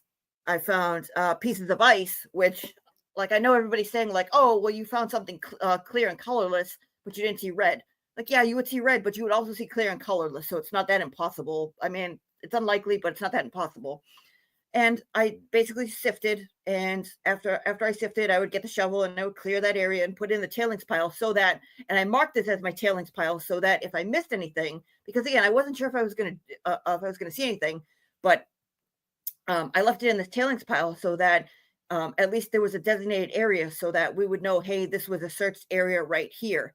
Then when I found a taillight, which I did, I found taillight here, I would mark this area. I put it in another special area to say, okay, I didn't really see anything over here, but I also scooped this, so at least I would know that was marked that I went through this. But then when I found tail light, I would put them in a special area so that I would know, okay, this is tailing where I didn't find anything. This is tailing where I found something, so that this would be kind of like a special area. If anything was around that area, it might be in here because we know that things happen in accidents and happen in clusters. So that's basically what I'm doing. Now, this area here, from here to here, all the way to the fence, is about 17 feet. There's about 2 feet that I didn't do, so it's about 15 feet. And then from here to here is about 12 feet. So this whole entire area that I did is 180 square feet. So if you compare that to what Yuri said and what I forget what the other guy's name is from the Mass State Police who's in charge of the CERT team. He went I think after Gallagher. Forget his name, but he talked about it, about how they showed up at a certain time and how they sent the alert out, and then Tully told him to call. He was like, "Oh, that's enough. We're gonna come back," and it was like, "No, it's fine. We're good." So I basically just scooped and scooped and scooped. O'Hara, thank you. Yes, that who it was O'Hara. Yep, yeah. And so, O'Hara and Gallagher, they almost look like they could be cousins. They have some similar personality traits, don't you guys think? They look a little bit alike. Oh, do they? Well, I mean, everybody came from the same part of town all those years ago. So I mean, I mean, thanks, MCAT. Yeah, it wouldn't surprise me if they were. So right. So this is all right, just me so doing. Let me read you a couple of things. Go ahead, Julie. Oh. Well, all right. I mean, this one isn't as exciting as the leaf blower. I mean, this is See, there's ice. Hang on. Is that ice or is that a leaf? I think it's a leaf. Just saying hey, I'm not just looking for taillight. I'm looking to see if I can see anything. And also, when I did this, Julie, how many pieces of taillight did you sprinkle in your yard again? So I did two scenes with 7 pieces on each scene. And okay. The 7 pieces ranged from very small. I mean, this is like a medium size piece. It was the piece that I broke. To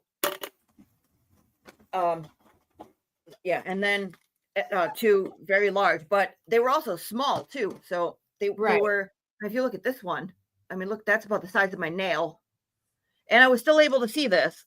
So, I mean, this took me, hang on, I got solo cups everywhere. So this took me, this video is an hour, and it stops after an hour because I went to touch something on my computer. This is recording on my computer in the trunk of my car because it was about 35 degrees, but it was still, chilly. Right. So I didn't want it to shut off because I had that issue before. So I did, what was I going to say? So this is an hour. The second video I have is 2.5 hours. So to clear this entire scene, 180 square feet, it took me about minus the little breaks and whatnot, it took me about 3 hours nonstop Yeah. So for how many members of the CERT team did they have? Plus Gallagher, plus all the MSP who went there prior? Right. They had what, 8, 9 people? You couldn't get with shovels and everything else. You couldn't do this. I mean, one person who is disabled and crippled and cold, and I started talking to the crime scene because it was just exhausting to do. And that took me 3 hours, and I did manage to get all of the taillight. I got 5 pieces of taillight during all of this. I cleared the whole section all the way to the bumper of my car, which is the end of the screen. I found 5 pieces there. I found another piece while I was snow blowing. I moved the snow blower and backed up, and it just kind of revealed itself, as they want to put it. And then another one I knocked it down because when the snow melted, it started turning into black ice, and it can't have that. So I went to go move that and knocked it down and kept looking. But every single day I would come by and I would look to see if I could see anything. But I knew where everything was because I designated it. But if you listen to that guy O'Hara, he said, "Oh, well, we would go in a line and we would shovel, and then we would bring it to a spot and we would sift it, and then I would throw it in the street." Throw it in the street? You didn't designate anywhere, like just in case you missed something or saw something? Right. What? Like, I'm in some chooch in a driveway doing nonsense. What are you guys doing? So that was the second time. We absolutely honor and appreciate you for all of the time that you have taken to do your own experiments. I think it's fantastic, and I'm so happy we've been able to show them. So, all right, let's get to Yuri. What a couple days, right, with Yuri. I mean, more than I ever expected. That's for sure.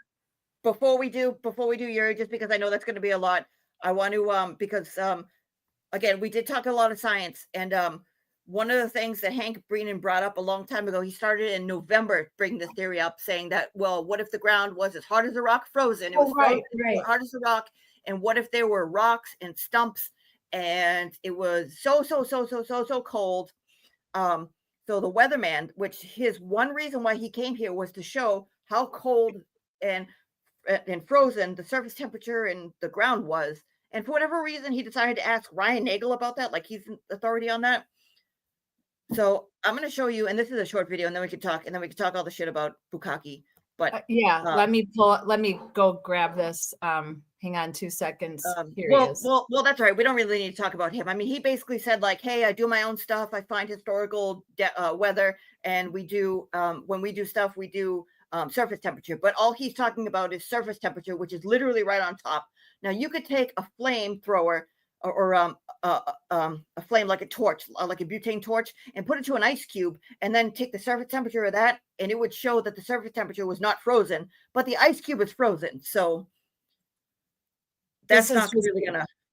Is this just the beginning of his testimony? Hang on. Do not take apple cider vinegar before you see this. So if you go to the 44-minute part, just go to the 44-minute part. 44, you said?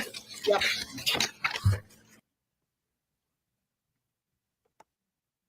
Yeah, like he talks about his methodology. He talks about how he does stuff. He talks made the about ground impenetrable.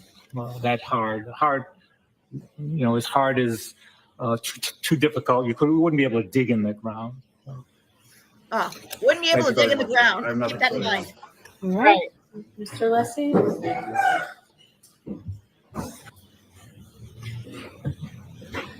May I, Your Honor? Yes. Good afternoon, Mr. Gilman, and congratulations on your career up to this point. That was nice. Good afternoon, almost. Pardon me? Good afternoon, almost. I have some questions for you, if I could, please. I loved this exchange between these two brilliant smart men. Direct examination, and I wanted to confirm some of them. As a meteorologist, you indicated that you look at a variety of areas under the larger umbrella of weather, correct? Correct. And one of those areas is snow accumulation. Correct. Another area is visibility, correct? Correct. Do you have a general understanding about what this case is about? Let me ask it this way. As regards weather conditions, are you familiar with an address of 34 Fairview Road in Canton, New York? Yes. And have you ever been to 34 Fairview, Canton, New York? Not New York. This is I'm sorry, Massachusetts. I'm sorry, Massachusetts. Sir. Yes. I've been in many parts of Canton. I don't believe I've ever been to 34 Fairview. Are you generally familiar with that area?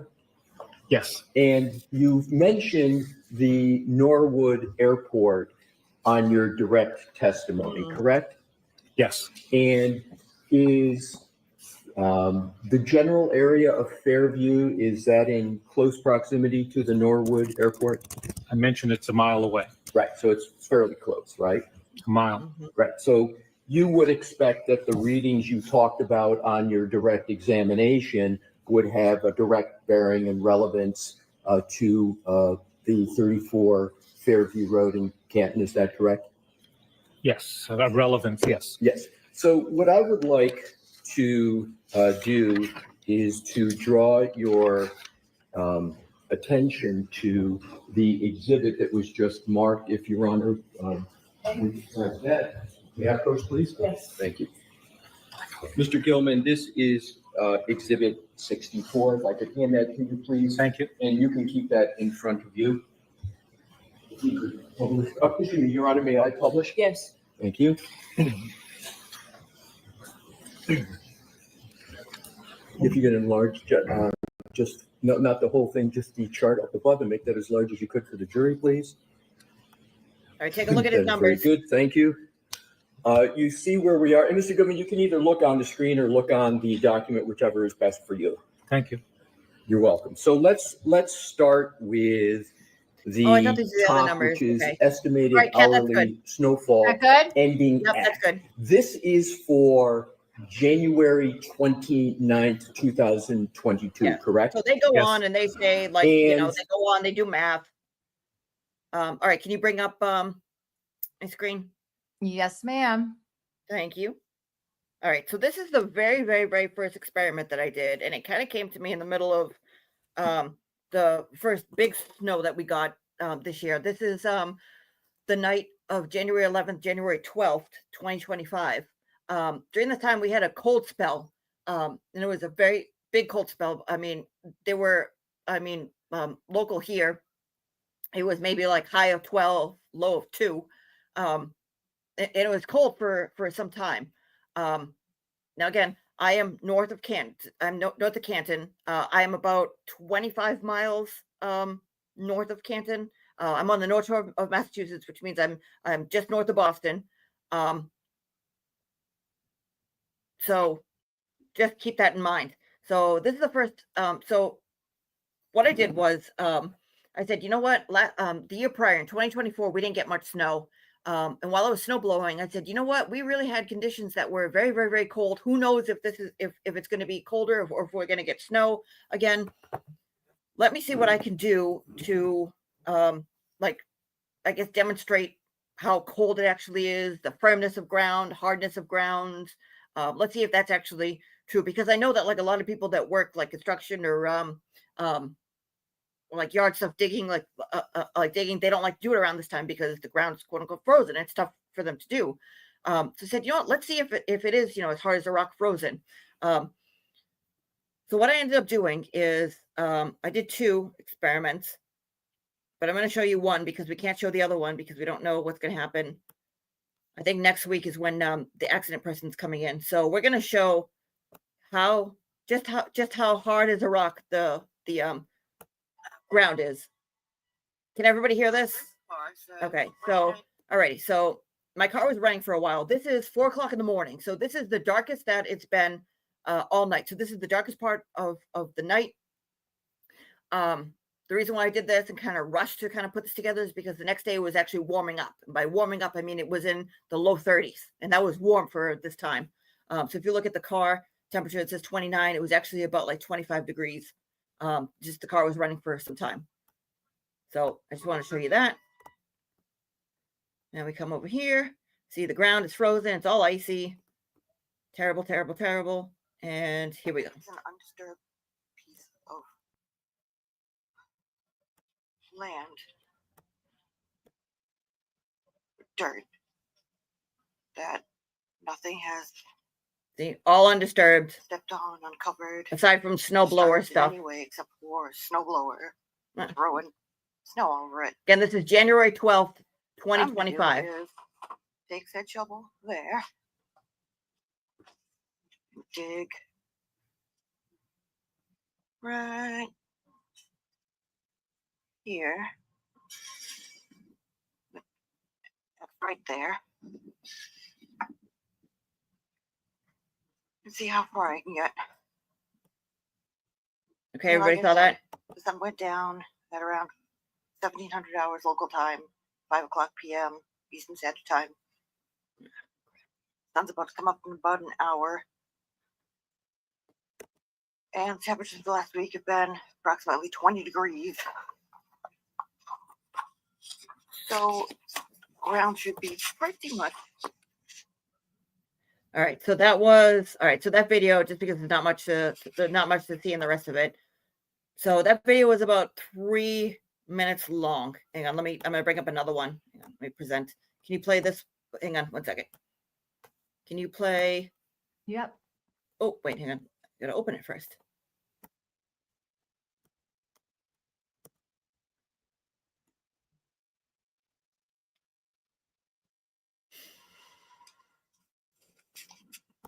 Okay. Here we go. Okay, can you open this one? Yep. Here it comes.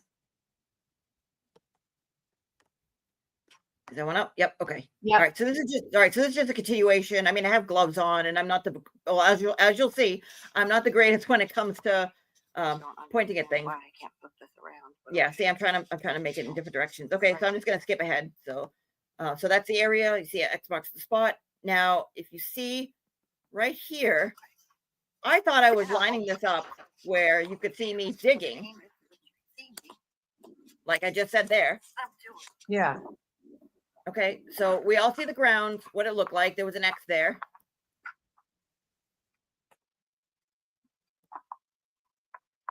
Is that better? Let's see. Okay. All right, so just listen. Okay. Now there's a backstory behind this, and we don't need to get into it now because it involves some drama, but there was a very nice person who was willing to give her time to help me with this, who had to deal with some bullshit because people are just horrible people, and we won't get into it, but she was willing to help. Shit happened, but just listen. But you saw that there was an X and it was undisturbed, okay?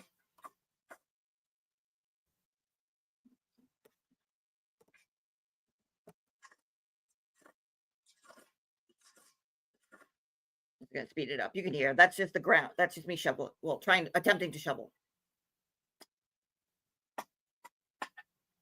And you can see from the shadow too.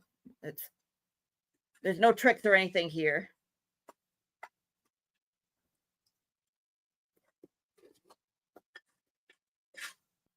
And again, it's also I believe I did this at 4:45 in the morning. So, I mean, I didn't need the police to roll up on me like, why are you digging at 5 o'clock in the morning? So I couldn't be extra super duper aggressive, digging. But I was aggressive enough. You were aggressive enough, huh? That's good.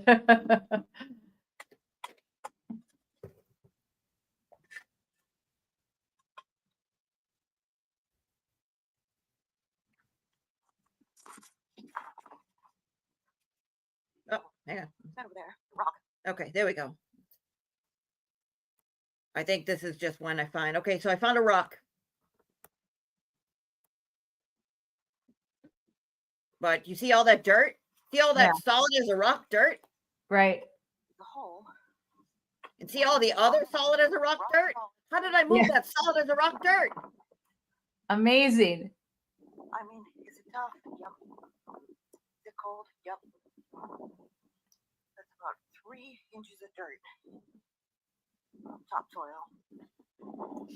That's light enough to come up and break. And for your FYI, I got out one of my old books. Wait. Hang on. Oh, Hang on. Sorry. No, go ahead. Thanks. Just for FYI, I dug out some of my old books that I had here in storage, and blood frozen in snow and ice should be collected into a tightly sealed tube and, if possible, kept frozen. Yep, with preservative, right? And then it says blood stains on items that cannot be shipped can be collected using a clean, lightly moistened cotton swab. Allow the swab to air dry and then seal in a paper envelope and ship at room temperature. Well, I'm sure that when Gallagher writes his book, he'll have his own thoughts.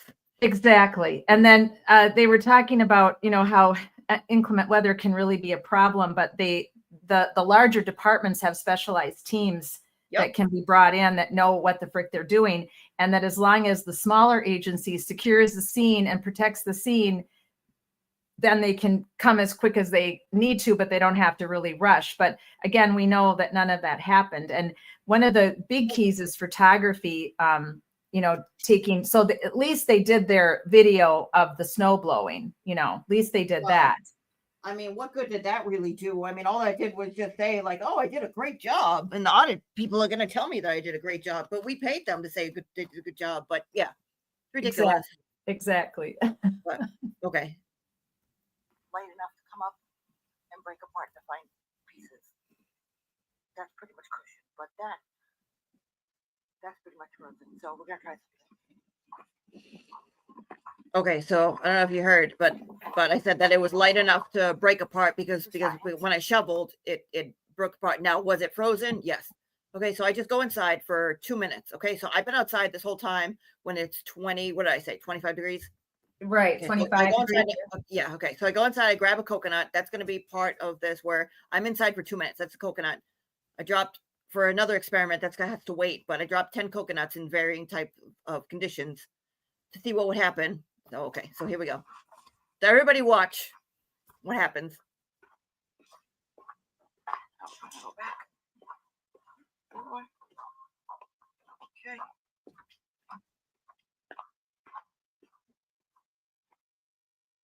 Here is the ball. All right.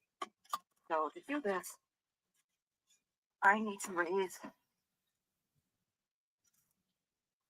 See, look at that move. Look at all that move. See, that's what it looked like. Now, look at all the dirt move. Solid as a rock. Yeah. I am 68. See, solid as a rock. Look at it move.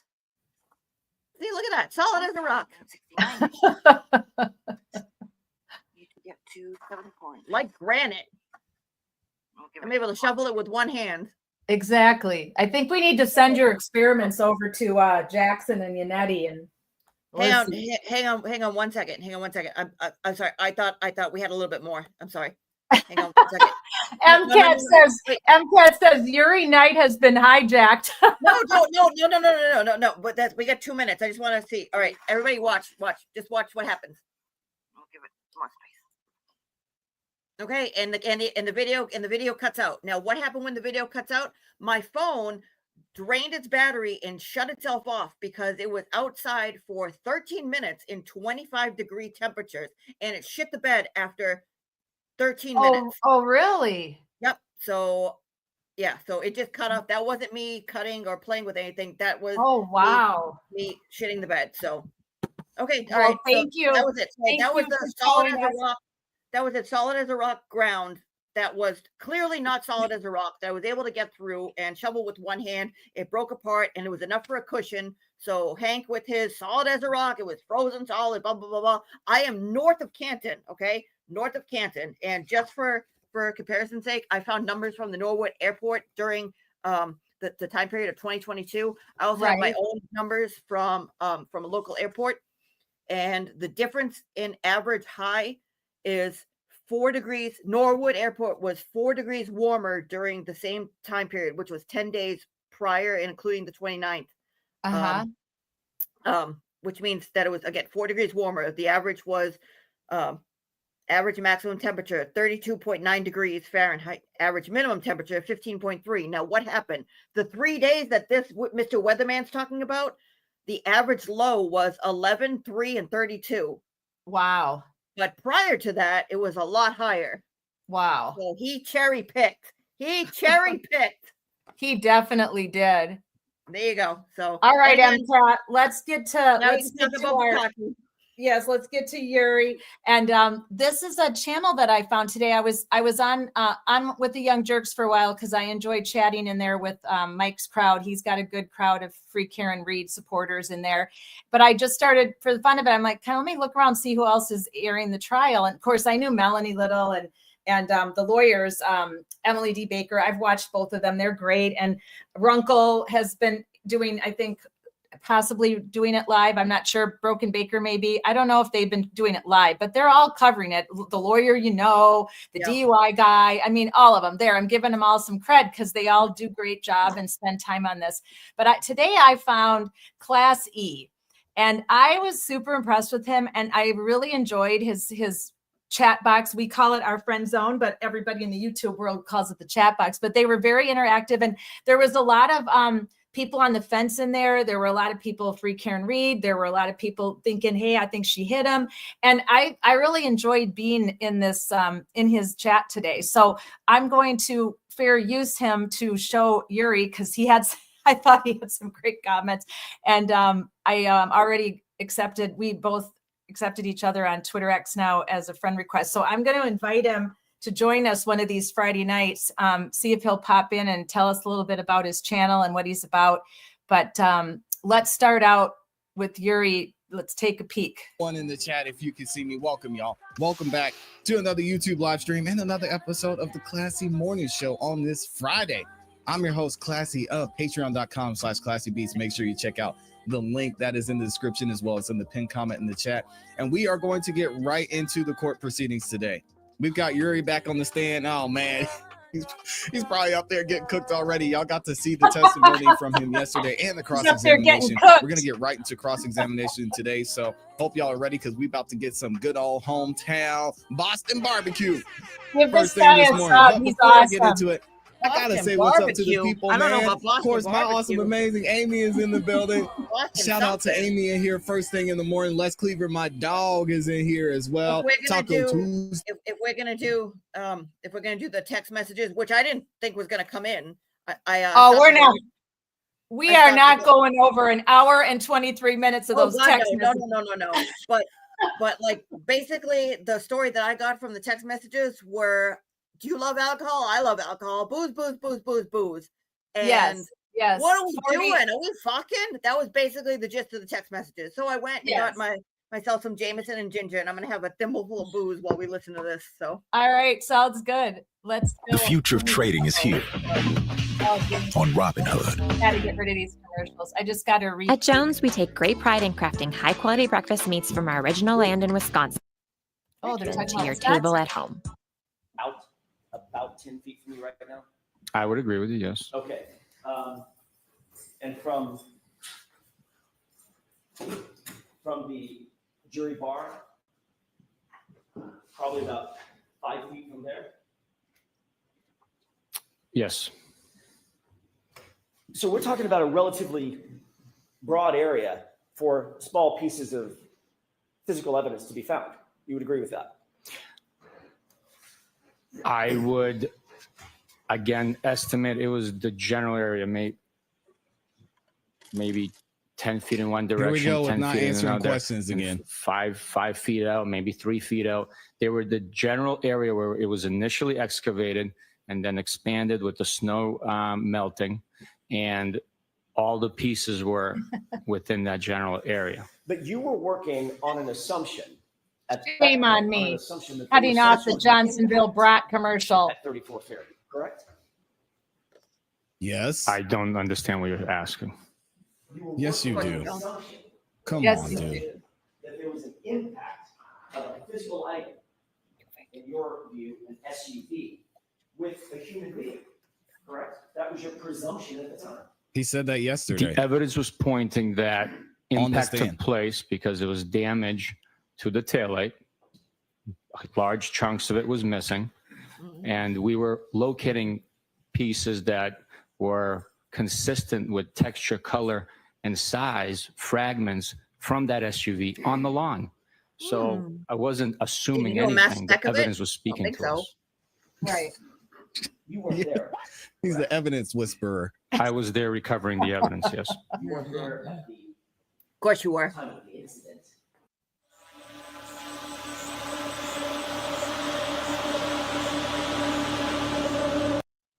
No, of course not. My guy, it's not that complicated. Did you use what you found to determine what you think happened? That's an assumption. That's right. You weren't there. You didn't know. So you assumed based on the evidence that this is what happened. That's what this entire trial is based off of. Mhm. Yeah. You were utilizing Not Jeez. wrong. assumptions and No, he's not. based on information that was provided to you. Yes or no? We work by learning information, collecting evidence, and getting that evidence to This guy. suggest what happened. That evidence is tested, and then it's all put together into the case. Yuri, it does not have to be this way. Suggest what Come on, man. correct? Yes. Another word for a suggestion is if something is suggested to you, you then receive it and assume certain things based on that suggestion. What we do with suggestions, we corroborate them. A witness statement Corroborate, is, huh? I guess you can say, a suggestion. And then we Goodness. corroborate it through evidence. Corroborate. Yeah. You make assumptions Oh, look, there's you. based on those suggestions. You're on the screen. Correct? Yes or no? Yes. We have theories. Another term for a theory is an assumption or presumption. Correct? I don't understand English. I guess in some respect you can say that, Okay. but Dude. I'm not. Yes. Come on. There's evasiveness for you. I'm not going to argue about semantics here. Yes, you are. Well, You're gonna you answer the agree that question. Words matter, right? I mean, you're testifying, so words do matter. Words do matter. That's important. So working off of your, as you put it, your theory, you theorized that there was an impact spot at 34th Ferry, correct? He probably doesn't know what theory means. He just said it. Based on the statement I hit him, I assumed that Mr. O'Keefe was impacted with something. Initial A theory is an assumption. hours of the investigation, we had those statements, I hit him. We had the statements that, oh my God, did I hit him? So utilizing that information with the evidence at that point that we had was a broken cocktail glass. So a theory would be, why is the cocktail glass broken? Because it came into contact with the victim. So What? that's why my information communicated to the ME's office was a possible domestic involving a glass strike to the victim. As a result, So they That's found why a you broken needed the glass taillight? next to the victim. And their theory was, oh, this had to have been used to hit the victim. Is that what he's saying? This was clearly a car accident. Bro, what? Ah, we had to go and see the victim's body and the injuries. So Mr. O'Keefe's injuries presented a certain way, and How we did you learned come more to that information. assumption? So the more information that comes in, the more information that we are able to corroborate Crazy. statements and collect evidence that further corroborates other information is helpful in the investigation. That's how investigations develop. If we knew everything we knew from day one, there wouldn't be a process of developing investigation. So the answer to my question He's not wrong there. is you were working off of a theory, correct? Yes or no? We were working off a report of an injured oh, now he's changing male the word. party, and then we developed the information, collected the evidence, and developed the investigation. Do you know what the word theory means? I'm sorry, English is like a third language for me. So if you can bring But you up the just Webster's used it, dictionary, bro. I can read it out. You want me to pull up the Webster's dictionary? Much investigation. Pull up the Webster's dictionary to define a word that you used in an answer about 40 seconds ago? Exactly. You're working off of a theory, quote unquote. You said it, not me. You want me to go get a dictionary so we can figure out for the jurors what that word means? Objection. All right, sustain. Let's move on. Can I show the internet? That had to be one of the more telling moments of that little section of his testimony, that he's going to pull the English is my third language card I was kind of like, you've got to be kidding me, Yuri. You've been in this country for a really long time and you're a sergeant, and you sure as hell better know what a theory is and what it means, right? I couldn't even believe. Tazzy, do you understand English? Yes. You does your doggy understand English? all the time. I was when was it? I can't remember when it was, but I mentioned the Stop and Shop bags and roast beef, and he came running immediately. He snuggled underneath me and was like, "Who taught you how to speak? And who taught? And why are you such a demanding little shit?" But you want to talk spoiled. All right, I'm going to pull up a little Emily D. Baker too. I want to fair use a bunch of the law tubers and our friend today that we had, because I don't want to get a copyright strike. So as long as we're teaching and learning, we can fair use their trial coverage. But we got a copyright strike from like 3 weeks ago, and they didn't tell me why. And I don't know why, because I mean, I didn't play any music that's not my own, that I didn't create. And we were using our typical fair use, only a few minutes here and there in between commentaries going back and forth. So I still haven't figured out why they gave us a copyright strike 3 weeks ago. So I have to go back. It was 2 or 3 weeks ago. So I have to go back and figure out why we got it. Luckily it's only one, and I've never had any other ones. So I'm just going to pull up Emily here so we can hear a little bit of her content on what she had to say about Mr. Yuri, because she is hysterical. So give me a second here. I'm almost done. Let's see here. Where is she? I can go to her tab. Here we go. View tab. Not that one. Where are you, Emily?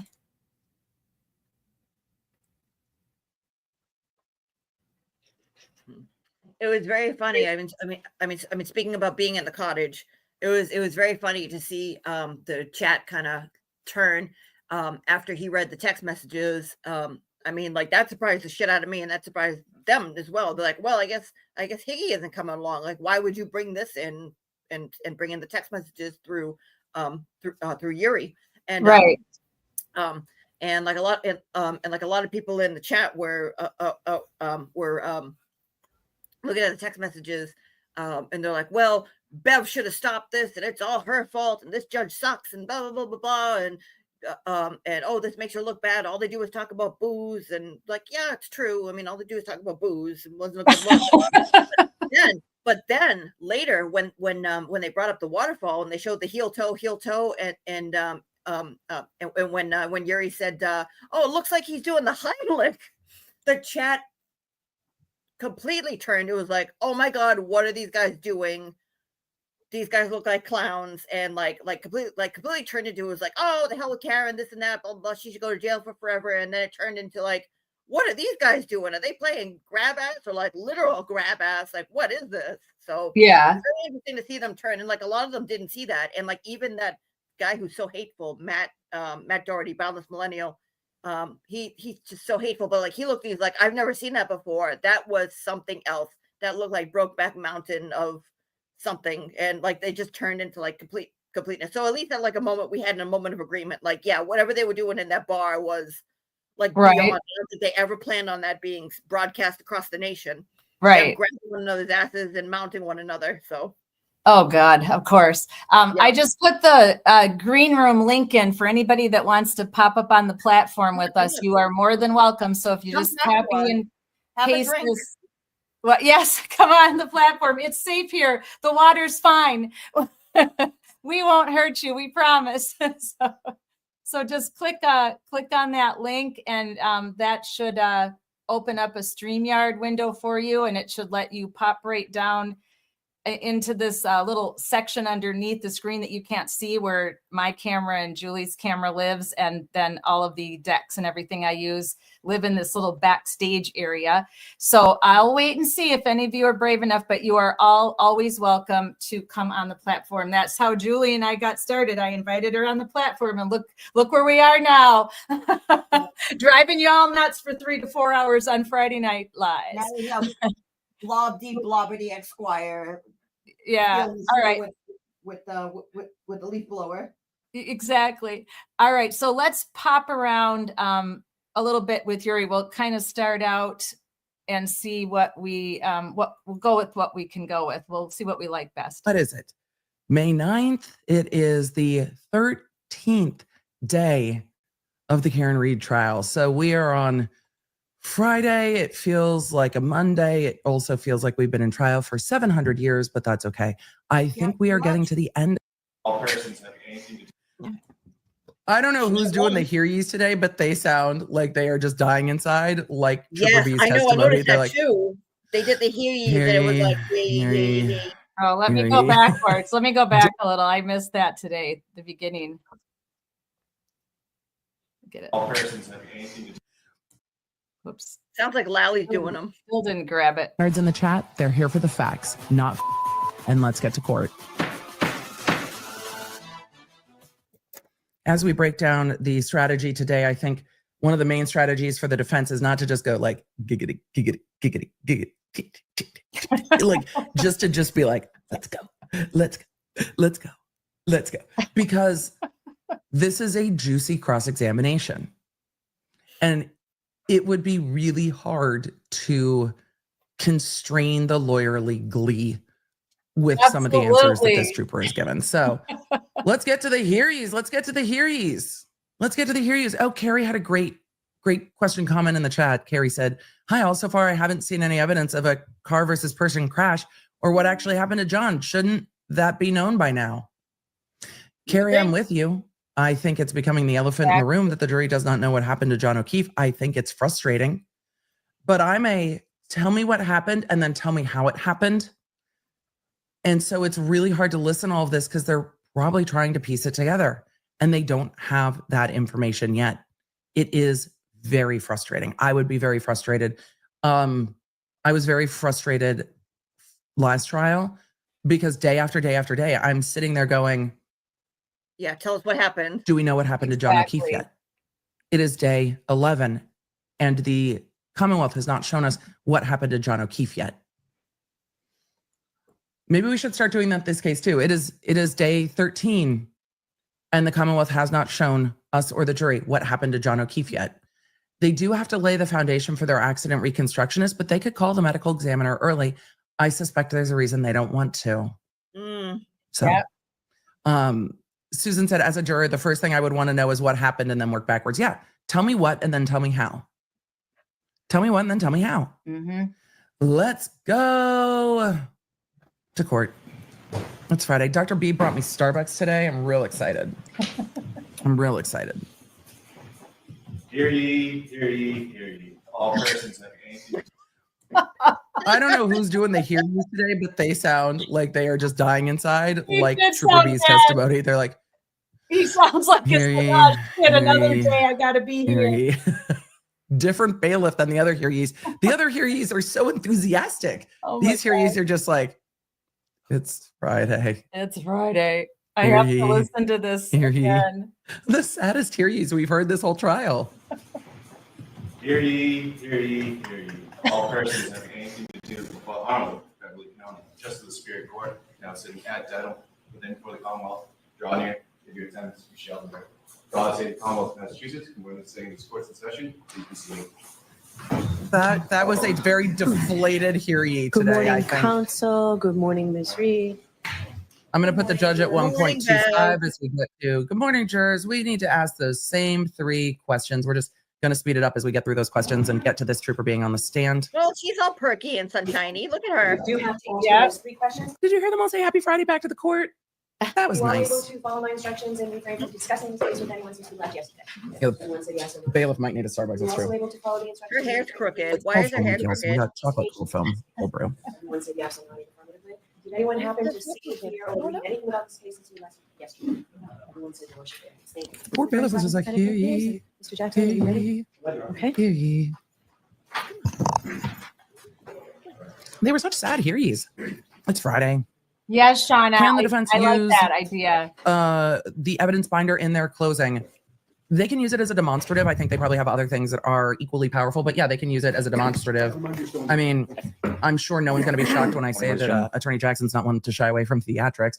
I think that people underestimate how true to life Chicago the musical is. I think there is a downplaying of how accurate, I mean, less singing, but how accurate law as theater is, because you're trying to convey to a jury not just what to think about a witness, but also how to feel about a witness.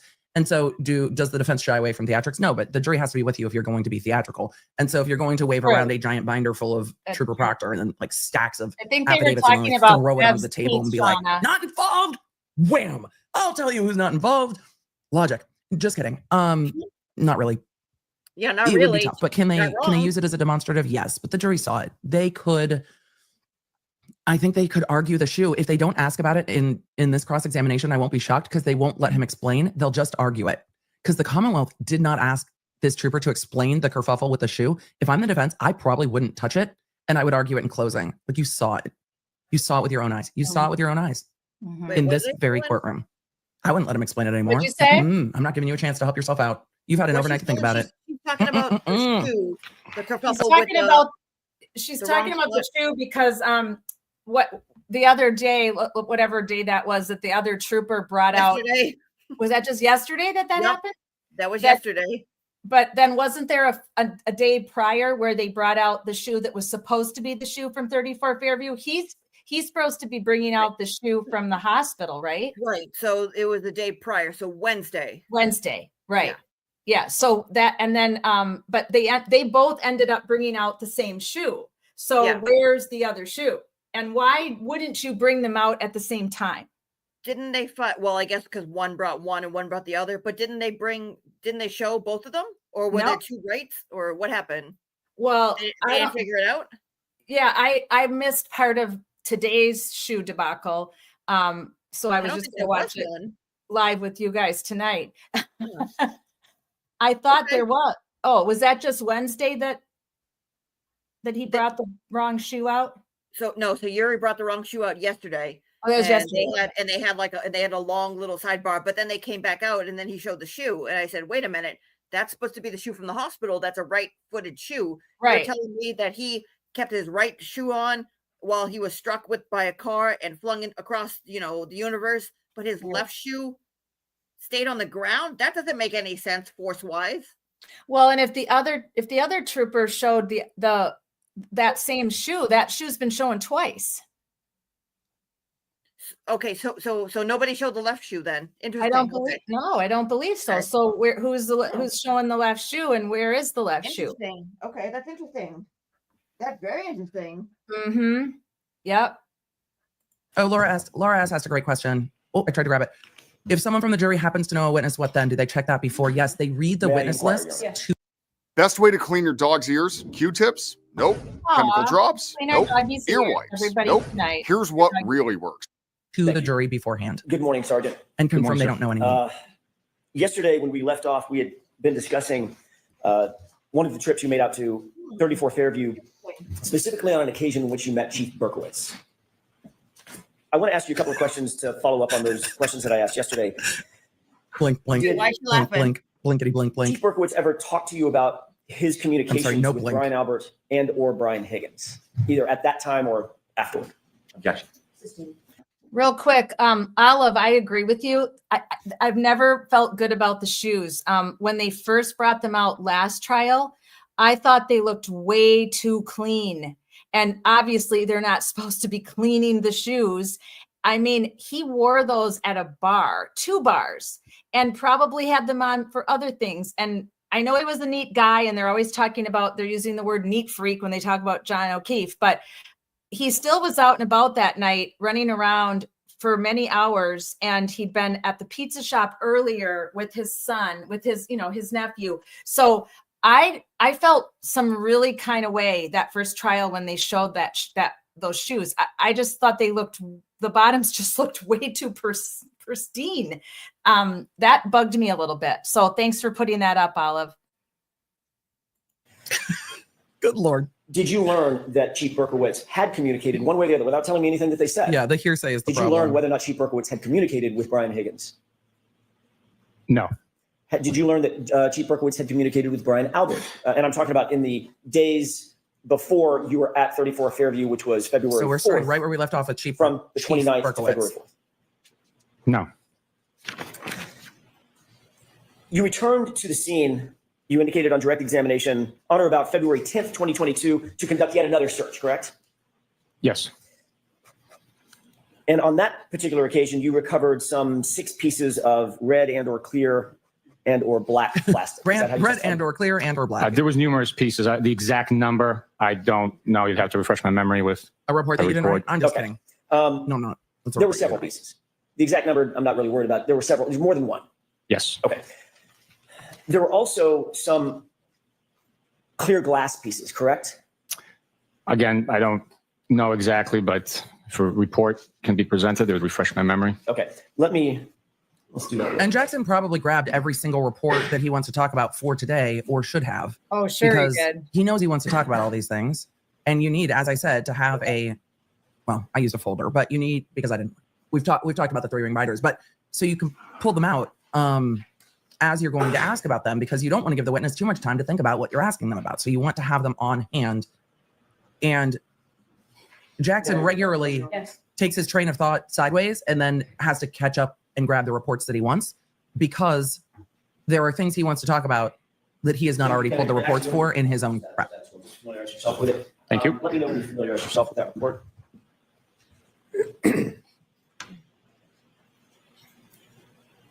Speaking Poetry said, EDB didn't watch the previous trial. I'm appalled 12 days later, and we are trying to argue they were 100% from Lexus. What? Yeah, we haven't gotten to the scientific connection of the tail light that's found to being connected to a car or not. May I approach, Your Honor? So, thank you.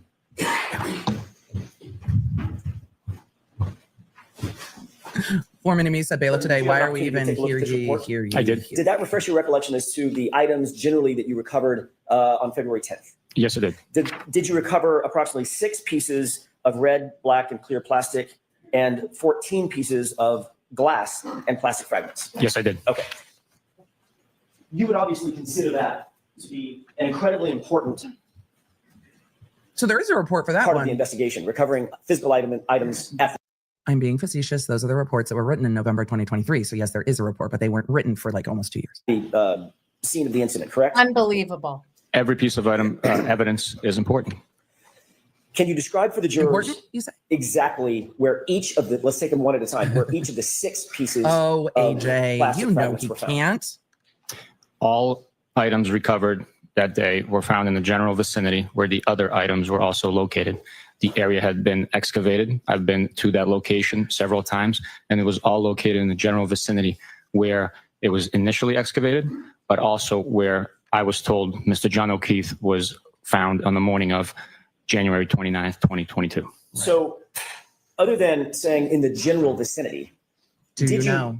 seek to, did you seek to actually document where each item was found? In other words, by cross coordinates or some other such manner? Place markers. The exact location General where vicinity. each item was recovered from was not documented with a picture or GPS location. It was still within the general vicinity of that 40 to 50. Stop the It madness. was in the area. It was in the area. Stop the freaking madness. Can you believe these people? That is the most insane against police policy procedure. And they're going back constantly to this supposed crime scene that's not protected, that anybody can walk over or walk in or walk around.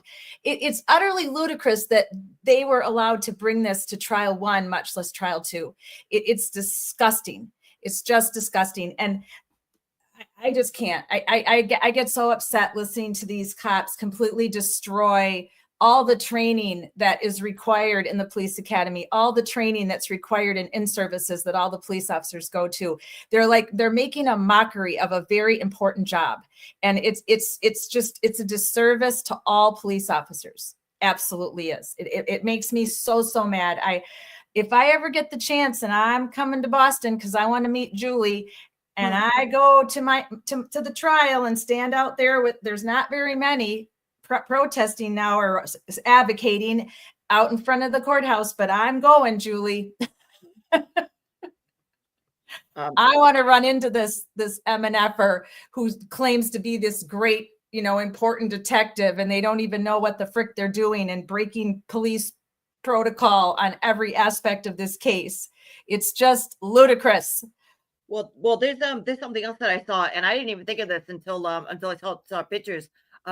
Someone else brought up the fact that like aside from the fact that there was no one there, stationed from Canton until they until they were relieved by the Massachusetts State Police, there was no one there in a car, drinking Dunkin' Donuts, just posted there. There wasn't the initial crime scene wasn't marked saying like, hey, this is where we found him. This is the location.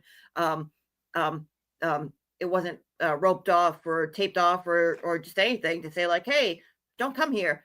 The other thing is they didn't put evidence markers next to any of the taillight pieces to say this is piece like 15, 17, 20, whatever the case may be. There was nothing there to take a picture like this is piece number, whatever it is.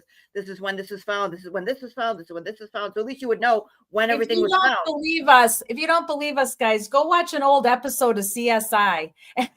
And when they are called to a crime scene and they get out of their van and they take all their shit in with them to the crime scene, and there's one job is the photographer. He is clearly only there to take photographs of the evidence found. The other person is there to measure and put the little triangles. They typically use triangles, but whatever, every department might be a little different, but that person is there only for that sole purpose. And then you've got the person there taking notes in their little notepad, writing down everything they're doing so they can write a fucking report.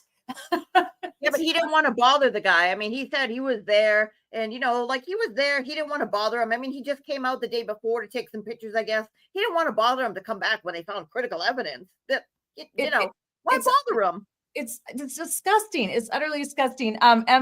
Queen Olive says, I wonder if the jury is wondering why the homeowners never found any. Did they never go to their front yard? So ridiculous.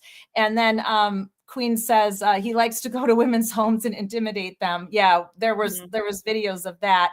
And then Shauna said earlier that we don't even get to anything to do with the Sally Port yet today. So that's all coming yet on Monday. I mean, Yuri's got a long way to go yet before he gets off that stand, right, Shauna? And he's NYPD, let's see, crime scene. He's been on duty Ron screening. Yep, Ed Wallace, right? It's Ed Wallace. Is that Ed Wallace? Yeah. Ron, says Ed Wallace has been advocating. Yep. He's been losing his mind, and he went through and he's like, "How is this okay?" And then the day before, when they showed them, when they showed Yuri with the crime scene bag, he had the crime scene bag that had taillight in it. And he was like this, and he pulled out the crime scene. He pulled out the taillight pieces, and then took the bag. Are you supposed to shake things that could potentially break? I don't think so. Yeah, it's insane. MCAT says deputy chief across the street went back to bed. Yeah, I mean, come on, unbelievable. A Boston police officer is found. They said he had a 10% chance of life. I don't recall ever seeing that. I never saw any medical doctors. I mean, where did he come up with that one? Because I've never heard that at all. No, that was the call that came in from EMS that he had a very low point, and the ER doc that treated him said that he got the call saying that he had like a 10% survival chance. So yeah, I don't know. I think still, it doesn't matter. According to the ME, the blow on the back of the head was a fatal blow. He was already gone. Yeah, but they didn't know that at the time. I mean, you want to look at that and say like, okay, the call might have come in saying like, this guy doesn't have a chance. He has a very slim chance, but like that's the least of all of our concerns. Oh, well, for sure. But I didn't hear Yuri say that in trial one. I don't remember him ever putting a percentage on John's chances. Well, I don't think he did. No. It came in from the first responders and the ER doctor. Yeah. it was way lower than that. I'm pretty sure they all knew that. But yeah, thanks, Queen. It was the EMT that said about a 10% chance, but I think he was way over exaggerating. I don't think there was any chance at all, based on what we learned later and, when they did the autopsy. But this is interesting. And where I stopped the video, it looks like he's telling a fish story. All right, let's go back and see what he has to say again. 50 square feet or so, by my approximation, near the flagpole, between the street, the flagpole, and the fire hydrant. It was all the same general vicinity. So 40 to 50 square feet would be a 10 foot by 5 foot square, correct? Generally speaking. I really want the defense to ask. We're talking about measurement. The general vicinity of where Talking about measurements here, and he says, generally speaking, it's so inappropriate. they were recovered on January 29th. Were you there when they were recovered on January 29th? Did you see where they were recovered on January 29th? Thank you, Emily. I know you weren't there on January 29th when they were recovered. So how did you know? 50, yeah, 5 by 10, general area. We know it's a general area at this Don't point. talk about general areas when you talk about finding evidence. About 10 feet from me right now? I would agree with you, yes. Okay. And from... I was ready for this witness to fight that gravity existed, On Earth. Exactly. He would fight that it existed on Earth, planets, I imagine. Yes. So we're talking about a relatively broad area for small pieces of physical evidence to be found. You would agree with that? I would, again, estimate it was the general area. Maybe How many different ways can I 10 say feet in one general direction, area? 10 feet in another, and 5 feet out, maybe 3 feet out. They were the general area where it was initially excavated and then expanded with the snow melting, and all the pieces were within that general area. But you were working That's on an right, assumption Queen. at that point, on an assumption that there was some sort of an impact at 34 Fairview, correct? I don't understand what you're asking. You were working on an assumption. Too bad a device doesn't exist to tell you exactly the distance. In your view, an SUV with a human being, correct? What'd you say, Jules? I said it's too bad that a device doesn't exist that'll tell you the exact distance. I mean, yeah, I don't know what it's called. I think it's called maybe a ruler. You know, Yeah. something that you can like rule. One to of figure out those the things. distance. Too bad Yeah, those don't exist. Yeah, those are good. And I think they're made of wood. I think you can even get a wood one, or so the plastic one might snap in the cold, but you could get a wood one. I think they're still around. No, wood wouldn't. Plastic wouldn't snap. But yeah, I mean, maybe the crime scene would have revealed one of those. Who knows? But that could have been, if the plastic ruler did snap and then that just dropped in the snow, that could be confusing because then they might find that and think that was pieces of taillight too. Jesus. That was your presumption at the time. The evidence was pointing that impact took place because there was damage to the taillight. Large chunks of it was missing. And we were locating pieces that were consistent with texture, color, and size fragments from that SUV on the lawn. Because you So put them there. I wasn't assuming anything. The evidence was speaking to us. The evidence is speaking to him, Trooper Paul. Oh, I was going to say, he's sounding a little like Trooper Guys. Paul. You guys, the crime scene spoke to him too. I didn't think that it was going to happen again this trial after it happened last trial. Keep burying yourself, Yuri. Just the evidence was speaking to us. Is there a better way to phrase that? Yes. Yes, there is. Oh boy. Can we just run that back again? Anyone following the TikTok psychic defamation case out of Idaho with me, if you haven't, and you have a moment, catch up on that. But in some of her declaration, she has said that departments want to work with individuals that are clairvoyant. And I'm just wondering if maybe we have found the perfect setting. Maybe we have just found a match made in the state troopers in Norfolk. Oh my God. And maybe that's what needs to happen. I just had to back up to do that one more time. That impact took place because there was damage to the taillight. Large chunks of it was missing. And we were locating pieces that were consistent with texture, color, and size fragments from that SUV on the lawn.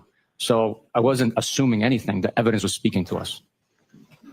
You weren't there, correct? I was there recovering the evidence, yes. You weren't there at the time of the incident. No, of course not. So you were utilizing assumptions and presumptions based on information that was provided to you. Daniel in the chat said, was the crime scene saying, I hit him, I hit him, We I hit work him? by learning information, collecting evidence, and getting From that an evidence to unsecured crime scene days later. suggest what happened. That Don't evidence is forget to add tested, that, Yuri. and then it's all put together into the case. And you make deductions, you deduce, you make presumptions or assumptions. But can we work on a better phrase than the crime scene spoke to us? I'm sorry, the evidence was speaking to us. For those of you that are new to this first trial, the Commonwealth's accident reconstructionist from the last trial, who they're not using this trial, could not explain a number of things, which is very unusual. Accident reconstructionists tend to be pretty science-based and precise and like measurement-based. And if they can't tell you something, they just won't. But that's not how this worked last trial. And we got to the answer of the crime scene spoke to me. And I thought that that was just a unique turn of phrase to that particular officer who was mid-roast on the stand. And we have a department-wide issue of the evidence was speaking. Sir, the evidence indicated things that you concluded. Those might be reasonable or not reasonable conclusions, but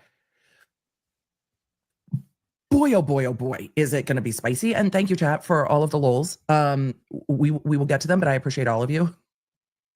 Rachel said I need a t-shirt that says evidence speaks to me. That would be a good t-shirt. I'm gonna let Jackson finish his whole question. crime I can't scene believe we're spoke here to again. me. We're like 3 minutes in. That evidence to suggest what happened. That evidence is tested, and then it's all put together into the case. Use the word to suggest what happened, correct? Yes. Another word for a suggestion is if something is suggested to you, you then receive it and assume certain things based on that suggestion. What we do with suggestions, we corroborate them. A witness statement is, I guess you can say, a suggestion, and then we corroborate it through evidence. And of course, you do what? You make assumptions based on those suggestions, correct? Yes or no? We have theories. Another term for a theory is an assumption. We're just gonna play word games then. I guess in some respect you can say that, but I'm not going to argue about semantics here. You're exactly the fuck arguing about semantics. You're 100% the fuck arguing about semantics. Exactly what you are doing is arguing about semantics. You started it. Thank you, Emily. I feel like right now the two of them are sitting in the back of a car on a road trip going, I'm not touching you. I'm not touching you. I'm not touching you. I'm not touching you. I'm not touching you. I'm not touching you. I'm not touching you. Sir, I can't keep pausing. We're never going to do that. We're never going to get through this today. Words matter, right? You're testifying. So words do matter. Words do matter. That's important. So working off of your, as you put it, your theory, you theorized that there was an impact spot at 34 Ferry, correct? Based on the statement I hit him, I assumed that Mr. O'Keefe was impacted with something. Initial hours of the investigation. Whoop, there it is. Let's back that up. This answer is going to be explosive for the defense. That boom goes the dynamite might not go off just yet, but that is a lit fuse, dude. If you pin your whole investigation to Karen Reed's statement, I think no matter, well, I can't say that because we talk about this case on the internet, but I think for reasonable jurors, no matter what they feel about the case, I think there is plenty of controversy over how Karen Reed's statements are interpreted. Because Karen Reed's statements to him yesterday were questioning. She was questioning if she hit him. And now today it is, she said, I hit him, and that is the foundation. For a theory, is it an assumption or a presumption? Oh boy. I guess in some respect you can say that, but I'm not going to argue about semantics here. Well, you'll agree that words matter, right? I mean, he thought he did something with that answer. Words do matter. That's important. So working off of your, as you put it, your theory, you theorized that there was an impact spot at 34 Ferry, correct? Based on the statement I hit him, I assumed that Mr. O'Keefe was impacted with something. Initial hours of the investigation, we had those statements, I hit him. We had the statements that, oh my God, did I hit him? So utilizing that information with the evidence at that point that we had was you hear a what he broken said? cocktail glass. Oh my God, did I hit him? Now it's, oh my God, did I hit him? Yep. So a theory would be, why is the cocktail glass broken? Because it came into contact with the victim. So that's why my information communicated to the ME's office was a possible domestic involving a glass strike to the victim. As a result, we had to go and see the victim's body and the injuries. So Mr. O'Keefe's injuries presented a certain way, and we learned more information. So the more information that comes in, the more information that we are able to corroborate statements and collect evidence that further corroborates other information is helpful in the investigation. That's how investigations develop. If we knew everything we knew from day one, there wouldn't be a process of developing investigation. So the answer to my question, Sergeant, is you were working off of a theory, correct? Yes or no? We were working off a report of an injured male party, and then we developed the information, collected the evidence, and developed the investigation. That didn't last long. I'm sorry, English is like a third language for me, so if you can bring up the Webster's Dictionary, I can read it out. You want me to pull up the Webster's Dictionary? Sir, you don't have to be a dick, though. Because you're not answering the question.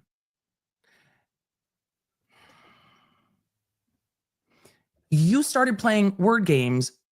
You've said multiple times you develop a theory, and then he said you developed a theory, and then you said no, there were reports. Dictionary, you want to take a break real quick and pull up the Webster's Dictionary to define a word that you used in an answer about 40 seconds ago? And that off of a theory. That was perfect. You said it, not me. You want me to go get a dictionary so we can figure out the jurors? Okay, well, now he's just yelling at the witness. Now Jackson is just yelling at the witness, which also, you're not really asking a question, but he's not wrong. That's how investigations develop. If we knew everything we knew from day one, he just won't answer the there question. wouldn't be a process of developing investigation. You just have to answer the question. My question, Sergeant, is you were working off of a theory, correct? Yes or no? We were working off a report of an injured male party, and then we developed the information, collected the evidence, and developed the investigation. You know what the word theory means? I'm sorry, English is like a third language for me, so if you can bring up the Webster's Dictionary, I can read it out. You want me to pull up the Webster's Dictionary? You want to take a break real quick and pull up the Webster's Dictionary to define a word that you used in an answer about 40 seconds ago? We're working off of a theory, quote unquote. You said it, not me. You want me to go get a dictionary so we can figure out the jurors what that word means? Objection. All right, sustain. Let's move on, please. There needs to be a question. You can't just like yell at the You witness. agree with me, Sergeant Buchanan? It's ridiculous. It's just ridiculous. Theory, the way was that he's there was an responding. impact. The site of that impact would be incredibly important, correct? Very important, yes. And on February 10th, right, you went out to the scene and you indicate that you found 6 pieces of black, clear, and red. We need to put plastic theory in the law and dictionary. 14 pieces We need our own of definition. glass material and some other plastic material as well, correct? Yes. You didn't photograph it? Is that No, right? I did not. You didn't do any plotting of cross coordinates, which would have been easy to do to determine exactly where each piece was found, correct? It would not be easy for me. I don't know how to do that. You've never learned how to plot cross coordinates? I don't have the tools to GPS coordinate. Nope. What are you saying? You take 2 points that are stable. You know what cross coordinates are? Take 2 points that are stable. Like, for instance, I don't know, let's pick something. Like a I mean, that was asked and answered, and I think there could be an asked and answered objection because he just clearly said, I don't know how to do that. He could That's be not on what we all do. week at this That's week. not. I also agree with you, Chad. I think he's being ridiculous. But he gave an answer, and so Jackson kind of has to move on from that. I don't know how to do that. And I would imagine he means for an evidentiary purpose for accident reconstruction. Do that. flagpole that doesn't move, and you draw a line. The minute that he or whoever found that taillight, then whoever knows how to do that should have been brought to the crime scene so that they could do it right. It's just unreal. It's beyond unreal. Pull the string directly over the item that you find. Then you take another item, another stable item. Well, that's not a question, Jackson. Perpendicular to that. Pull that straight. Okay. Put it down. Right? That's exactly. That's not a question. Between the two. That's exactly where that item. Jackson is just like trying to teach the jury what should have been done in this soliloquy. Objection. You don't know that? You don't know that? You know what cross coordinates are. He doesn't know that. No, You know how to plot cross coordinates. you just demonstrated to me. Does it sound reasonable? And easy? No. What you explained sounds easy, yes. And you didn't do that. I did not. You also didn't. By the way, you had your cell phone when you went out there on February 10th, correct? I would assume so, yes. Your cell phone has a camera built into it, correct? Yes, it does. You indicated on direct examination you didn't think it was necessary to call out a forensic photographer These are to good questions. photograph and photo document where these items were found. Is that right? That's what I just talked about earlier tonight, that the first thing he should have done is called in, even just if he would have called a photographer, if he didn't want to actually mark the items, which he still should have done, if he would have just called a photographer and they could have taken photos of where he found those taillight pieces. It's just ludicrous. That's right. But you could have pulled your cell phone out and taken photographs of them, right? I guess I could have, yes. But you didn't do any coordinates and you didn't take any photos. I did not know. Can you show us a report that memorializes where you supposedly recovered these items? Yes, the report you showed me, number 83, that documents that they were all recovered at 34 Fairview Road. Right. So that's correct. There's a report after the fact that establishes that they were recovered generally. Chad, I can't help. Look, I can't help with the land navigation conversation. Everything I know about it, I learned from Baz Guy. There's nothing I can do. All of you in the chat know way more than I do, but I'm not surprised that he's like, not my. Is anyone surprised he's like, not my job? But would you think that when you have a stable point like the flagpole, someone would want measurements? Yes. And if you don't know how to do it and you suspect a vehicle collision, you ask the dude in your office who does accident reconstruction, what information do you need? Right. Because you know at this point that you believe it's a vehicle collision. Call him to That's why the you're out looking scene. for more pieces of taillights. Ask the accident reconstruction bro. Bruh. But is there a report that describes exactly where on the property at 34 Fairview or off the property? There's just no care given. 20 items were found. I agree, Shauna. 100%. Oh, chat did mention the ruler that was in some of the photos. That was from crime scene. I didn't realize. Do you need me to repeat the question? Was there a question? Go ahead, please. Sure. Is there a report that documents exactly where at 34 Fairview on the property these 20 odd items were found exactly? No.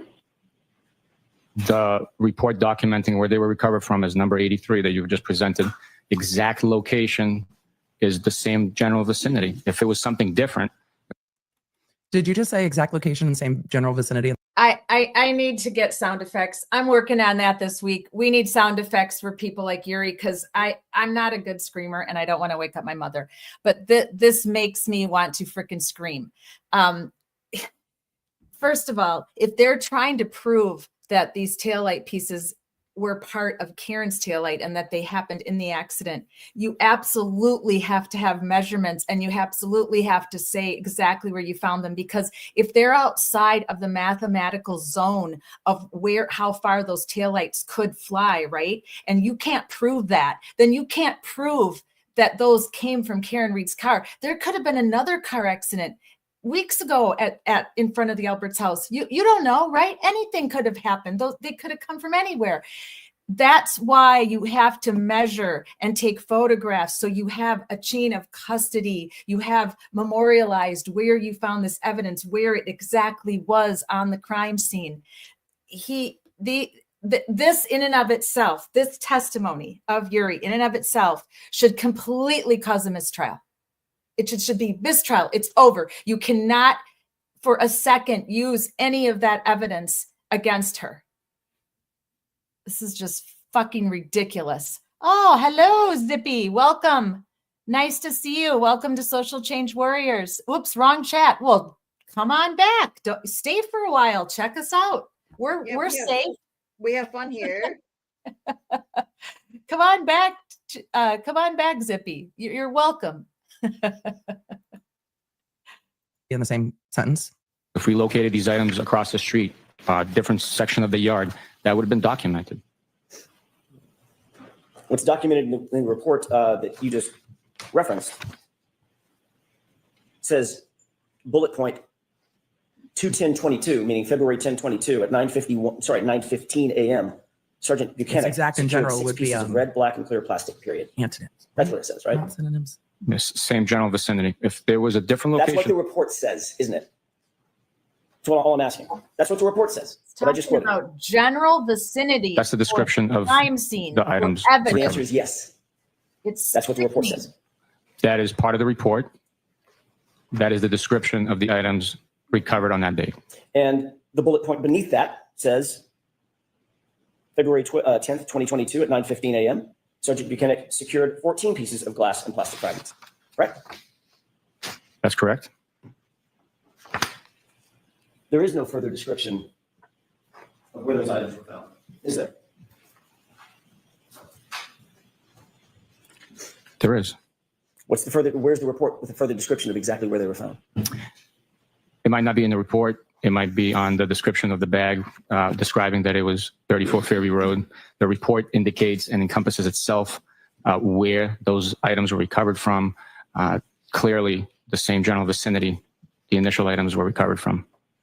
If there was It's called a supplement, Yuri. I know you fucking know that because you went to the supposed police academy in Massachusetts.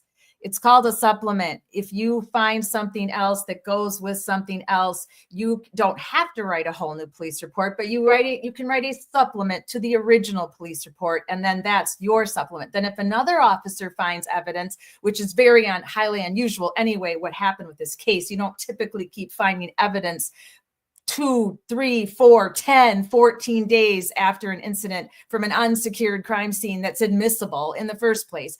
But you write a supplement report. He knows all this. He's lying. He cannot be this incompetent. MCAT says, I think Yuri went along with Procta. I love when men underestimate women. They never saw Karen Reed for the strong woman she is.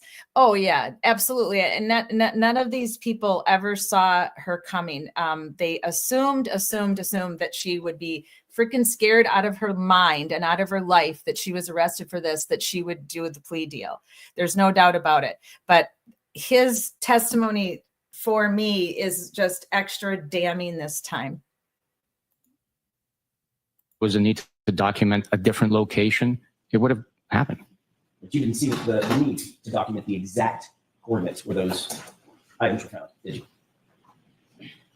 You didn't see the need. It did not happen. But did you see? Obviously, you didn't see a need because it did not happen. Seriously, with the parsing. You're not going to be able to mental chess 10 steps ahead of this attorney. You just have to answer the questions. That's it.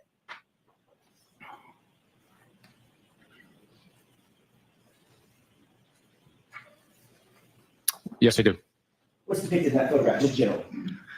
It's the side of evidence bag that the items were secured in. It documents the case number, the date, time, who recovered it, and general description of the 6 pieces of red, black, and clear plastic recovered from 34 Fairview Road in Canton. Like have that marked and Is there any objection? Okay.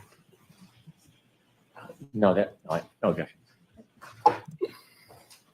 Is it 111? So it's one bag with the descriptor for the 6 pieces. So each piece wouldn't be described no matter what, because they're all in one bag.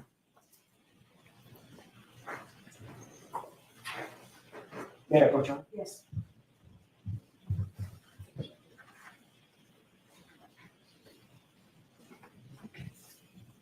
You indicated that the evidence bag would help determine where the exact location was that these items were found, correct? The general location where they were recovered from. Oh boy. How many times are we going to hear general location? I'm glad they're publishing it. I would like to see what they're talking about too. I would like Thank you. I would like photos as well. Thank you. The evidence bag. Does this look like the photograph that you were just reviewing? Yes, it does. That's just been marked as evidence? He's been going round and round. It doesn't matter that there's no report because it's all marked on the evidence bag. Well, now the jury gets to see the evidence bag. Yes, sir. And Mr. Will, can we make that a little larger so it's more legible? Oh, I can see it. Great. Can you Good read job, that for everybody. everyone? I can. Moving past the dates, moving on to the date. What date is that? Date collected is 2/10/22. So that's the date that we've been talking about, correct? That is correct. And this indicates collected by, and who's that? That's myself, Sergeant Buchanan. Description of evidence. This is where the description of the evidence is located on this evidence, correct? General description identifying what's inside. And what does that description mean? 6 pieces of red, black, and clear plastic. And that's all it says about the description, correct? Yep. Yes. And it indicates location where collected. And there's several lines that are available to fill in, correct? Correct. On that first line, what does that read? 34 Fairview Road, Canton, MA. And that's it, correct? That's all that was put, yes. It's a good line of cross because this witness said yesterday, no, there weren't any reports written from these February evidence recoveries. We wrote them in November 2023 because it was all described on the evidence bag. I think showing the jury what is on the evidence bag highlights the point. I've said it repeatedly. I think for the defense, zeroing in on the investigation is a much better strategy than spinning round and round with the Alberts and the McCabe's and everybody else, because this is incredibly simple to understand for any of the jurors, and it doesn't ask the jurors to make other determinations. Is that described thoroughly? No. Is that documented anywhere else? No. Did you bring crime scene investigation out to photograph it? No. Did you bust out your phone and photograph it? No. No. That's especially telling that he didn't even bother to take the time. He should have called in a crime scene unit, but he could have at least taken photos with his cell phone. In this day and age, you know, he had one. And I agree with what she's saying, that I think that by showing how badly they botched the police investigation from pillar to post, and they haven't even talked about the Sally Port yet and all of that nonsense and shenanigans, that's so much reasonable doubt. I just don't see, again, we talked about that this at the beginning, how any intelligent juror could possibly convict her with the way that this whole thing was handled. It's not the defense's job to teach the jury who actually did this or to prove who actually did it. That's not their job at all. It's just to defend Karen and make sure that the reasonable doubt is out there and can be seen when they do the cross on all of these directs. So that's where we're at. So let's skip ahead a little bit on Mr. Uri. Yeah, that's the other thing that people on the other side seem to admit to, where they go, well, Karen's original theory was that he walked in the house and he got attacked by a teenage boy and a dog. But now they're saying that the theory is that he was just outside and they didn't go in the house. We don't know what happened. And that doesn't make sense. They keep changing the theory. Well, the defense doesn't have a theory. The defense has a defense. You're the ones who's supposed to come up with a theory, the Commonwealth. Right. Well, there's Exactly. only one theory, and that's all that you need to do is say, does this theory, is this theory legit? Does the theory hold water? Yes or no? No? Okay, then we're done. The investigation is what this asshole's supposed to do. Right. That's right. All right. Let's see this little section here for a little bit. Refresh your recollection as to when the items were booked at the crime lab. According to this document, yes, there were items booked at the crime lab prior to March 14th. In particular, to answer your question, completeness here, particular, that one item does indicate that the first time the lab received it for processing was March 14th. So they were booked at the lab March 14th, correct? Mm-hmm. The first time the lab received these items for processing, according to this document, is March 14th. And there's no indication on any document as to where those items were before March 14th. There is. We displayed the bag, me collecting them on February 10th, and they were in our possession at No, it's on the bag. the Norfolk District Attorney's Office. Whose possession? The Norfolk District Attorney's Office. Your possession. Specifically? At one point, they were in my possession, and I turned it over. To who? After you turned it over on February 10th, was the date that you claimed to have found these items. After February 10th, they were not in your possession anymore, were they? No, once I turned them over, they're not in my possession. Who'd you turn them over to? You're talking about turning them over to someone who we don't know, correct? As we sit here. Right now, I don't have a memory of who I turned it over to, but it was a member of our homicide team. So the next time, Sergeant Buchanan, the next time there's Not any evidence? documentation about those items is March 14th, nearly 6 weeks later, 5 weeks later, correct? I don't know that to be correct, no. But you can't point to any documentation. You're looking at the logs. You can't point to any documentation indicating the chain of custody of these items between February 10th and March 14th. Is that right? This is simply a log from the lab. Yes or no? Can you point Where's to your any log? documentation? Marissa Tomei looks amazing at 59. Here's her number one secret. This is what people aren't talking about when it comes to women's. We're back to his log. No, I've never seen a log like that. Can you point to any documentation indicating Now Jackson's getting where pissed. those items went, whose possession they were in what circumstance between February 10th If and I March was 14th? on this Can you jury, point I'm to any just document? losing my mind right now. I know that it was collected on February 10th. Right. It's documented that it was collected. It was at the Norfolk District Attorney's office Where? before it was logged into. Was it in somebody's desk drawer with like their Butterfingers and whiskey? Where was it? Exactly. Did it go into locked evidence?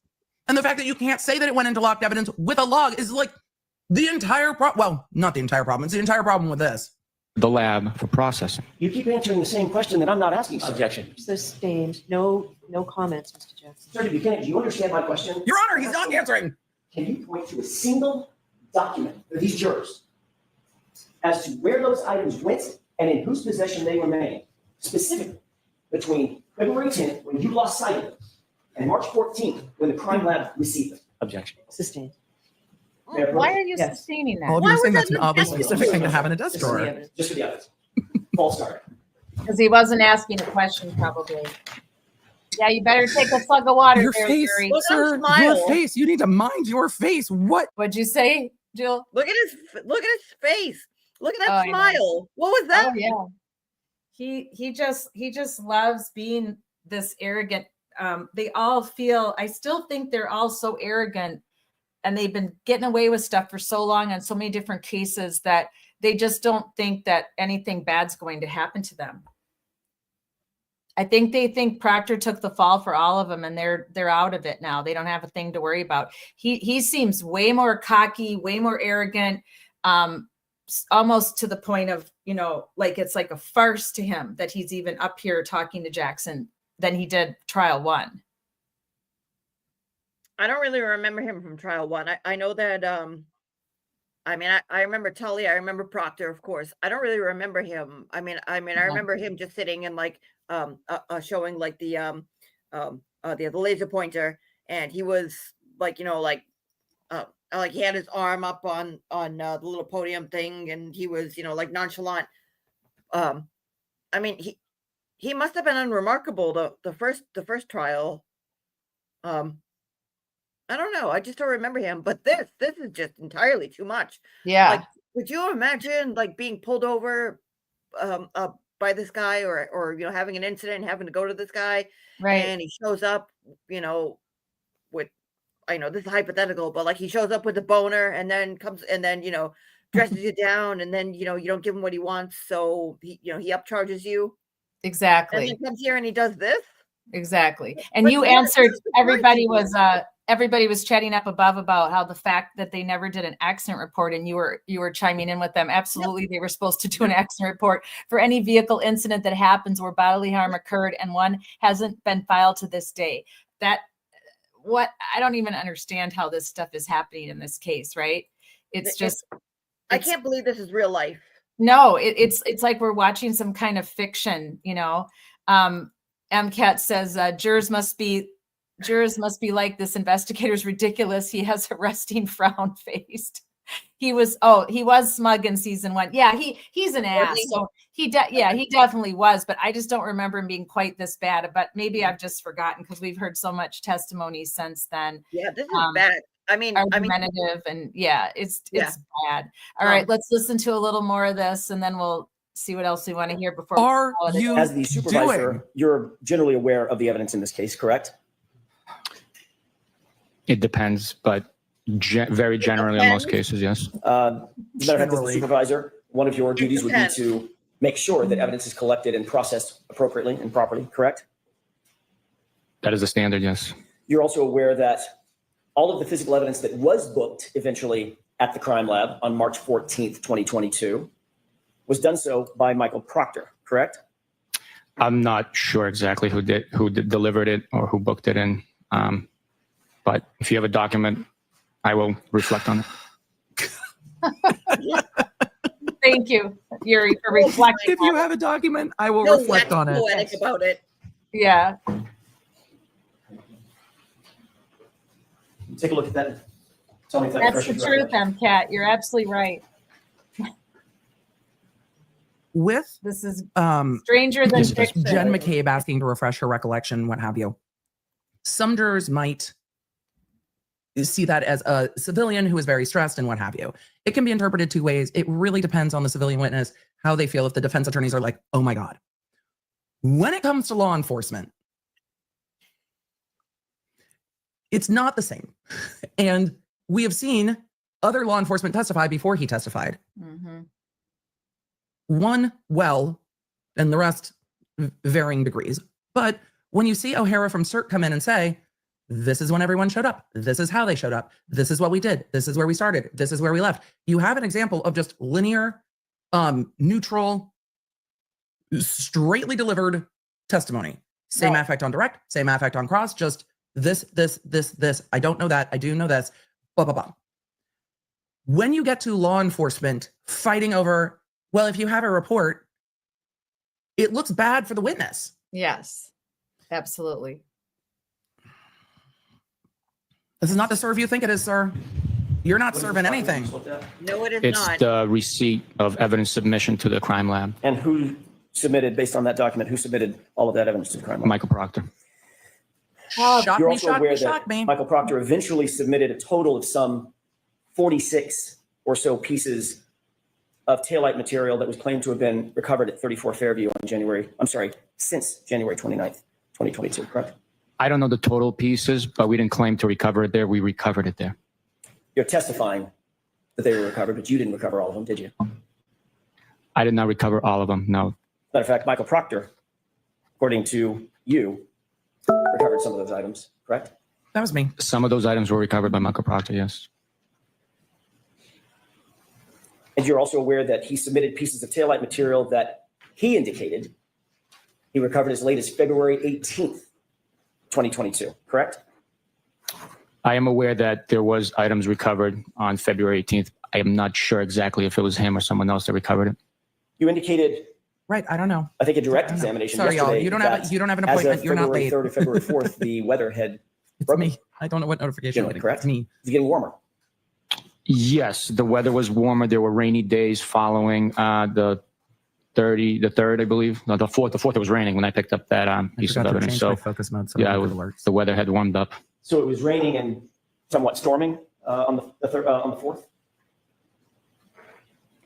There was precipitation when I recovered that item. I mean, I don't know if it was storming. There was a low pressure cell coming through. I have no idea. Okay. Lightning and the thunder. That We actually have low pressure coming through because my weather swan, which I will have to share a picture of with all of you later, is indicating that there's pressure coming through. So we actually do currently have a low pressure system. But sir, we liked the meteorologist. Yes, we did. That's not your job. Stay in your lane, man. In your lane, man. The day I picked up the You don't get single to be piece with snarky. NPD present, We've it seen your was investigation. raining. So he would have been driving by, windows up, Literally fucking stop. water on the windows, in the rain, and saw the red piece? Yeah. Just You indicated that on February 10th, when you did your final visit, made your final visit to 34 Fairview, you indicated yesterday during testimony there was quote unquote very little snow still present, correct? That's correct. Yeah, it got warm.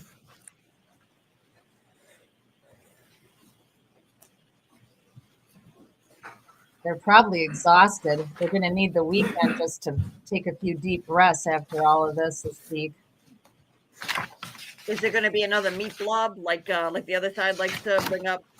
Yeah. We have our blob and they have their meat blob. You want to make approach? Yes. At your own risk, counsel. Yeah, exactly.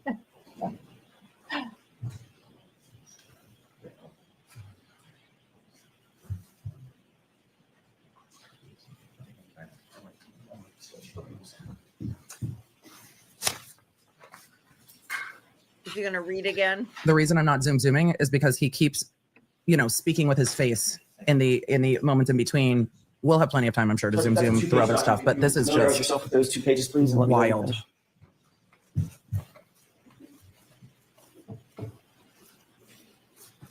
GG4, I think this is where the defense is going to. It was storming and you could see red pieces as you drive by. Okay. My inflection added to the chat. In the grass. T-Trock said, this is so embarrassing for this witness. Yep. Angie said, in your experience, what could a jury be thinking of this witness? They're probably at a WTF, because you don't have to be an expert in literally anything related to law enforcement, policing, or the rest of it to see what's happening here. You're sitting here going, what? Sir, The defense, what do those 2 pages purport? The defense has made some really good points, and I think that the evidence has come in much more clear. So during the first trial, and for those of you that didn't watch it, not a spoiler, during the first trial, direct examination was not as clear. The questioning by the prosecutor was difficult. It was compound. And so it was really hard to tell sometimes what the witnesses were even saying because the questioning was so hard to follow.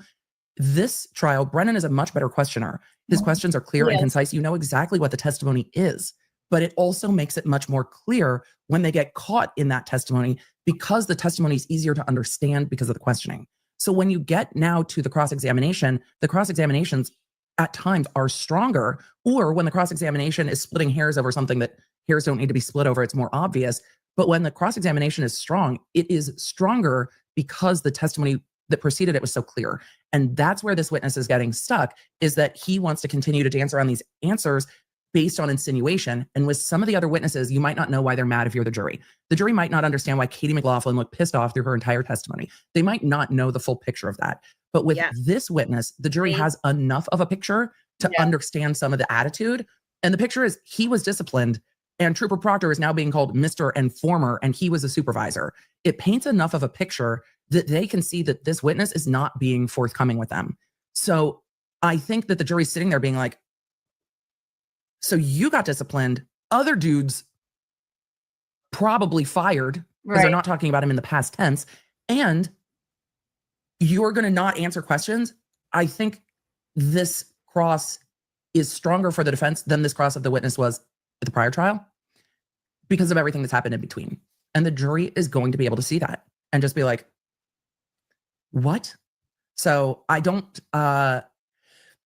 would not be surprised if the jurors were put off a bit by the way he is dancing around basic questions of chain of custody. Yeah. Because not all of Jackson's questions have insinuation, some do. And Jackson, I think, has done, well, maybe the best he can at Tony. Fortunately fired. Taking a look at this. We gotta talk about that. Oh, look, wait. Can you Holy describe to the shit. jurors? Wait, there's a sticker. Y'all, look at the sticker. Look at the sticker. We were talking about stickers. Look, you can even scan it. Look at that. Hold on. I'm going to take a screenshot of this just so we can memorialize this momentous occasion where we actually have an evidence sticker on the evidence bag. At, please. Hold on. Hold on, AJ. We just need to chat. Don't ruin my delusion. I imagine the crime lab probably took this photo. They take their jobs real seriously. Can you describe for the jurors what they're looking at, please? This is an evidence bag. It is labeled with case number, date collected, time, who collected it, description of items enclosed, the location it was recovered, and the victim's full name. It also has a to scale ruler for the photograph and some identifying marks from the laboratory. Can you indicate for the jurors who was it that collected this item according to the evidence bag? According to this evidence bag, it was collected by Trooper Proctor. And can you show the date or tell the jurors the date that it indicates the item was collected or items were collected? I believe it says 2/11/22. February 11th. So that would be the day after you were at the location, correct? Yes, Chad. I think it would be the day after. Because of the handwriting. Full screen, Mr. Wolf. You see the designation at the bottom beneath the measuring ruler? Yes, I do. Yes. Is there a case number or case designator starting with 22? What the hell is that? Yes, I believe. I'm not sure, but I believe it's a LIMS number 22-02184. And you see an item number listed right next to that case number? So a year later, more than a year later? Yes, this indicates it's 7-15. And there's another set of initials beneath that, it appears, correct? That's what, I mean, there's letters. I don't know if there's someone's initials. I don't know what it is. I'm sorry. Fair enough. This appears to be something that was filled out by the crime lab. This the black lettering. The ruler's giving crime lab. I would assume. I don't know He doesn't for know. sure though. Okay, and obviously there's a date down here. That's one thing that's fair that he doesn't know because he's 2/17/23, not a year later. the lead, correct? the lead investigator. Yes. And it says Canton at the bottom. Yes. If we could have the full screen, please. Okay, you also indicated that there was a label up at the top, correct? Yes. All right, if we could Oh, yeah. go to the That's second right, page, MCAT. it'd be page B of this. Good catch. Oh, okay. Oh, let me.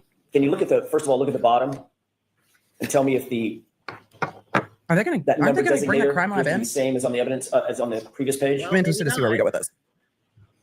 The limbs or the item number? The item number is 715. Okay, and that comports with what we just saw in the previous page, correct? That is the same number. All right. I don't know if we go. This would be an exemplar, one of the items Go in ahead, that we'll evidence see. bag labeled 715, correct? There are several items, but this is one of them. Is that right? That's how the crime lab keeps them separate? I believe so. I don't know their procedures. I believe so. I know they use alphanumeric identifiers. As I can't testify to their procedures, why they do it, how they do it, or the sequence in which, or the choice in numbers or letters. I have no idea about any of that. We can have the lights up. I mean, that's of all the things that are fair. That's You can fair. leave that up, Mr. Wolf? He doesn't work at the lab. The lab does things All right, specifically. you can still Fine. see that on the screen, correct? Yes, sir. Okay. The bag You was went more out of the to issue. 34 Fairview on February 10th, 24 hours before February 11th, right? To pick up a piece of, I'm sorry, to look for additional items of evidence, correct? I collected, I believe, 20 pieces in total, 6 and 14 the day prior. Yes. You see the size of this, according to the ruler, generally. Yes. How big is that? The widest part. Just to remind you all, when he says he collected 20 pieces, that I'll try to find that graphic that Sean had put up, Sean on the Golf, where there's a picture of the taillight and then it shows how they put it back together, the whole, all 3 or 4 sections, but yet Yuri found one section, Proctor found another section, the other and like we were talking about at the beginning of the hour, the beginning of the 3 hours, the likelihood that they would find them in that manner there's been a lot of scientists, a lot of people that are math whizzes on Twitter, X, and Facebook completely debunking that that's even possible. Isn't that what we had talked about before, Julie? Yep. Yeah, exactly. There's no mathematical way that Yuri found all the 20 pieces that fit together perfectly and fit back into the taillight. And then Proctor found 15 pieces that fit together perfectly. That's just impossible. Together in one spot. Yeah, together in one spot. Like you would And find especially two because here. they leaf blowed the first night. Well, it's just so unlikely that you would find them in that particular order where that a cluster of them would be together. Right. And then I think somebody, I forget who it was. I think it might have been Trooper Paul, and God help me for referencing Trooper Paul, but I think they showed like, oh, the pieces were found here, but I don't know if they showed like, oh, Yuri found this, Proctor found this one found this one. Like you could say like, okay, well, they're clustered together, but even if they were clustered together, you still wouldn't be able to, like, you'd find random pieces. It would still be scattered. To find them in one group where it's like, yeah, I found them in order 1, 2, 3, 4, 5, 6, 7, 8, 9. Like that particular section of the taillight blew out over there, and that particular section of the taillight blew out over there. There's no way. Absolutely no way. MCAT says, not a chance in heck those pieces were on the lawn until after they broke the taillight in the Sally Port at Canton PD. Absolutely. There's no way. There's just no way. This is just so telling. At the widest part, it appears, if there's no optical illusion with the ruler location, 6 inches. Okay. That's 6 inches is the size of a dollar bill, right? If there's no optical illusion. No optical illusion with the ruler? Top to bottom. Tricks up a kid. Emily just repeated exactly what you said. Possibly What a I little was bit more, yeah. thinking. It's an optical illusion. It's not really 6 inches. You didn't see this item. I couldn't help February myself. 10th when you were there, correct? No, sorry. If I saw that item, I would have picked it up. Right. Wasn't there, was it? That's not what I'm saying. I said if I saw it, I would have picked it up. But you didn't see it, did you? I did not see it, obviously. No. According to the information that we just presented, this item was found the next day by Trooper Michael Proctor. Right. Based on the information presented, that's what it says, yes. Yes. Take that down. May I approach one more time? Okay. Thank you. This is 3-page document. Did you show Mr. Brennan? I didn't see it. Showed it to me earlier. Thank you. I did. Please. Exactly, Olive. So bizarre. The weird things that he adds. And I also appreciate that Brennan Are you has familiar with that restrained document? his. When I say that's a bad question, let me ask it a different There's way. been a Do number you of recognize- questions that are not ideal. Brennan has really restrained it to like eliciting direct hearsay and evidence that can't come in. Some of the other questions, Brennan has just let go unless it is really eliciting I know he's hearsay not from a objecting. witness that won't be able to testify. Right. He's just like, Yeah, good luck just with that. Which generally Exactly, in those have 3 at 'em. pages. I got to take a look. I must have missed your first request. Speaking of the jury, though, we know that from today, I guess that while all this was going on, I guess that the jury had reactions. I mean, they had reactions to like some of the stuff that he was doing, but the jury had reactions to like some of the stuff that was going on in the courtroom with people in the audience and whatever. But 2 jurors supposedly were like one was taking notes and copying off of somebody else, and right. Like I guess they were taking notes, but there were a couple people who were I don't know if they pointed to someone and started joking, but like I guess like they turned to one another like oh hey, and then whispered, and then they like burst into hysterical laughter. So I don't know what the hell they're thinking. So I don't know either, but I think we got way more out of Yuri the last 2 days with, I think, causing the jury to pause than I would have ever expected. So I don't understand. Now, to end our evening tonight, our Friday Night Lies tonight on this, what I don't even know what date is anymore. We started on the 9th and now it's the 10th.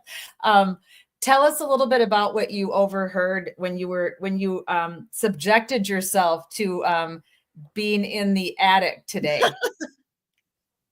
it's not that bad over there. I mean, like like the pretrial stuff, like whenever there would be a court date and like whenever something would happen, like you get the scuttlebutt, you get the gossip. Right. And then there would be all these like oh, we found out, like every single time Breeden would bring emotions, like, oh, we found this out, and clearly it's because his elbow smashed this, and oh, yeah. Arca never thought of that because I'm smarter than Arca, and look what I did with this like screwed up oh yeah, that's what I wanted. That's what I wanted to show, because so they're talking about the tail light. Hang on one second. They're talking about the tail light. Tales from the attic. This was made by somebody. Yeah, exactly. But I mean, so Kevin, that's the guy in the attic. He is actually in the hospital because he's doing he's doing chemo. And you know, yeah, I heard that. At the end of the day, we're still human beings wherever we are. So he's I guess not doing great. I mean, I guess he's supposed to get out tomorrow. So I mean, again, we're all human beings. We don't want to wish ill on somebody. So no. Well, remember, I live streamed from rehab, and I literally had a COVID test on the air. I got COVID live on air. I got COVID in rehab, and they tested me right on the air. That was priceless. You can't make that stuff up for sure, right? Yeah, exactly. Kat, can you present? Yeah. So I mean, it was very interesting. So I mean, like I was there. Like sometimes I don't watch with them, but like I'll go back, like the Jen McCabe stuff, the Kerry stuff, like whenever that comes in, and like the stuff about like the FBI comes in, about the group chats come in where there were 2 distinct group chats. It's like, you know, oh, how can you rip this person apart? She did such a great job. There she is. You're making this person relive this terrible event. It's like, but we just heard her say, like, I hope this bitch goes away for forever, never, never, and we get off scot-free. Yippee skippy. Well, I mean, not like that, but like that was like the gist of it. Right. And you're crying about like, how dare you people? Have you no shame? And so like there's like a lot of that. And then there's, you know, like there's mostly like the like, oh, Karen's a crazy person. She's drunk. She's this and that. Where again, we're not here to talk about, you know, she's not on trial for her personality or whatever the case may be, but she is here for what the Commonwealth is accusing her of and go from there. So there's like a lot of that. And there's like the the comments that come in where like I think one of the times they said something about Arca was like, okay, this is a lot much, but like you get the scuttlebutt from like behind the scenes and like what everybody's thinking, like which direction they're thinking. But when they brought in, like I said earlier, when they brought in waterfall video, like JFK's heel toe, heel toe, heel toe, and they brought in the previous part of that, where it shows the guys playing grab ass, and then later it shows them like it basically shows Brian Albert mounting Higgy, where Yuri goes, oh, looks like he's doing the Heimlich. Looks like he's doing the Heimlich. I don't know what that is. Like the chat shifted from like, fuck Karen Reed, her and her crazy family, she can go off, look at what she's done to these people, to, oh, we've never seen that before. Looks like a bunch of like, and then like a whole bunch of like, like gratuitous stuff would be like, oh, well, obviously Higgy doesn't care about Karen because he was more interested in Brian Higgins and Brian Albert that night. Look at what they're doing. They're doing this. And like a bunch of people in the chat were like, I've never seen this before. This is all new. And I actually caught something. I was telling Kat, I caught something, excuse me, when they show Higgy and Chris Albert grabs his arm and was like, no. And Higgy gestures over to John and is like, hey, you come over, let's go, shithead. And then turns and he goes, come on, let's go. And then points to the door. I didn't see that before. I didn't see him do like this, like, hey, this way, and then point to the door and turn. Right. Like, right. Come on. And he walks out and then of course, like you see Brian Albert, like, like gesture, like, like briefly, but to see Higgy go like, no, turn right to him and go, let's go, and then point to the door. I'm like, oh, that is incriminating. So like it changed the chat.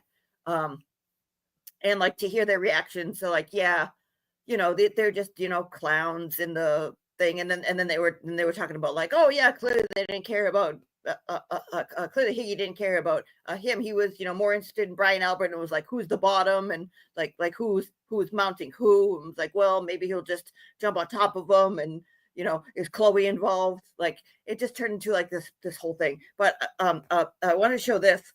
This was made by somebody, I forget who. I think it was by that Frank guy who came out of nowhere, who's from the Netherlands. Oh, this guy made this. So this is a rendering of their latest theory. And this is what they're going with. All right. This ought to be good. And this is also going with the this goes into the hard as a rock ground that shattered his skull. What the hell is it? I mean, it's just a little brief thing, but like you can see, so this is the most accurate that I've seen. So you can see there's the taillight that juts out. It's about at his I mean, it's a little, I mean, he's tall, so it should be a little lower. But that's basically what they're showing, that he was standing. So that's, wait a second, where is it? So hang on. So they're saying that this is the guy from the Netherlands that made this? Yeah. Yep. Yeah. So that's the front of his face. So his back is to the Lexus. So his back is to the Lexus. His arm is like this in a very weird manner. And that's supposedly what clips him. And for whatever reason, even though momentum, I mean, even though force is going this way, right, this way. But I thought it was his right, isn't it his right arm? I thought his right arm is the one that, right elbow. Oh yeah, no, it is. So, so can you see my cursor? Yeah. Yeah. So right here, that's the front of his face. That's his face. Okay, I see what you're saying. This is the back of his head. Got it. Okay. This is his face. Got it. Yep. So yeah, and you can see the taillight juts out. And then today we saw the 507 video too, where you would see the bumper and everything else. Like, oh, the bumper would hit. Well, I think the bumper would have gone underneath John's car, because if you look at the tire marks that were there that showed today, it would have gone further. And that was something that I wasn't expecting either. I mean, text messages, forget it, but I wasn't expecting. Shauna says, who are these people? Which ones? You're gonna have to be way more specific. Yeah, a lot of these people. The people, are you talking about who she refers to as the guy in the attic? That's the anti-Karen Reed guy who live streams. That's what's his name? Kevin. His name is Kevin. Forget his name. Yeah, his name's Kevin. He's in the name of his channel is Yellow Cottage Tales. Yellow Cottage Tales, right, is his channel, and he's been live streaming all along on this trial on the anti-Karen Reed side. That's who Kevin is, right, Shauna? And then the Netherlands people, do they live stream or did they just do these reenactments? So I don't know. I've seen this person. This person seemed to come out of nowhere on Twitter, because I guess this person had a beef with. It seemed like they had a beef with everybody. Like they went after Turtle, they went after Kate, they went after Andy Dufresne, they went after like a bunch of people, like they would write these like grant level tweets. Yeah, Plevin. Thank you, Queen Olive. Like nine pages long and like very accusatory. But then I guess that they do video sometimes because like somebody showed a video and interesting. Honestly, I couldn't tell if it was a guy or a girl, but that doesn't mean anything. But yeah, Right. So now I guess this person is, I guess, good with the other side. I don't know, but that's where like I saw that and was like, oh, that's a really good rendering. Like it's bunk. Yeah. Like you can't get that from there. But good night, MCAT. Thank you so much for joining us from Chicagoland. I'll let you know when I'm heading back down to Florida. Maybe I can meet you somewhere on the I system. Send me an email so I have your contact info. Here's my email: acttmsw@gmail.com. Send me an email so I have your contact info. Maybe I can stop along the highway and say hi to you. Good night, Queen Olive. Good night, everyone. Kathy, good night, everybody that's been with us all night long in the live chat. Thank you so much for sticking with us for our long Friday Night Lives tonight. And we'll let you know if I have to do some updates on Wednesday of my 2 cases in Florida, but they're short updates. So we could meet Wednesday night again for a special episode of Friday Night Lives and finish up with Yuri and whoever else we get to see on Monday and Tuesday. So I'll let you know if we're going to do that. It'll be on my Twitter or my Facebook, and I'll create a separate link for Friday Night Lives on Wednesday, because I already have a show up for Wednesday with my updates of Sarah Ebersol. Also, there's something funky going on with the Where is Sarah Ebersol case. For those of you that have been following that with me, the one-time suspect, the baby daddy of Sarah's child, who has had multiple DCF reports, who I've actually interviewed teachers and DCF personnel about, has decided to sue basically Michelle, Sarah's sister, Michelle, who is the lead advocate for Sarah and who I've been working with since last fall, claiming that she is cyber stalking him. And so I will be interested to see. He and I had a little brief text exchange. I tried to reach out to him to see if he would speak to me about all the DCF reports and why is that happening to him and what is his side of the story. I tried to come at it from a decent human being, but he just completely went off on me because the guy is a psychopath. So sociopath and a psychopath and a narcissist and you name it, this guy Joe is it. So he is now trying to ruin Michelle's chances of ever being able to see her niece. She hasn't seen her for 2 years. And so I'm going to do an update on Where is Sarah Ebersol on Wednesday. And then we could then just switch over to a new link and do a little more Friday Night Lives so that we can continue to keep up with this trial. And then, of course, we'll be back next Friday night as well. So thanks to all of you with all the great comments, all the great suggestions, your theories, your rants in the live chat tonight. And thanks in advance to all of you on replay. Please leave comments. It helps our algorithm. It helps people recognize us. And please share out our channel so that we continue to advocate and get more visibility for these 15 souls that are no longer with us. Technically 14, one is missing, which is Sarah Ebersol, but unfortunately she is presumed dead at this point because she's been missing for 2 years and 1 month. And that's the case in Marin County, Florida, near my house. So please share out our channel. We're so close to 1,000 and that opens up some doors for us on YouTube. So thank you very much. Thank you to Julie, our resident Bostonian blogologist, for all of your insight and your experiments and for co-hosting Friday Night Lives with me. I appreciate you so much. Love to all of you in the chat box. Love to all of you in our friend zone. And thank you to any new subscribers for joining us and caring about victims of homicide. My life mattered, just us. We'll see you next Wednesday and for sure next Friday, possibly next Thursday. If I have a guest for Thursday night, I'll let you know. Thanks, everyone. I'm going to just take you out with our song, My Life Mattered, Social Change Warriors. It's just us. Night, everybody. Have a great weekend, everyone.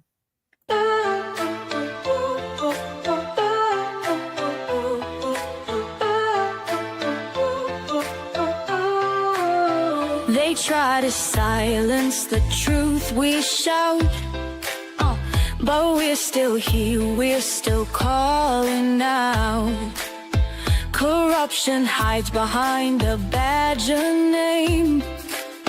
We light the fire, expose the shame. We're justice seekers, we'll fight the fight for every voice lost in the night. My life mattered is the cry we sing for the ones they tried to bury within. It's just us, we're a movement wide. Together we rise, won't run nor hide.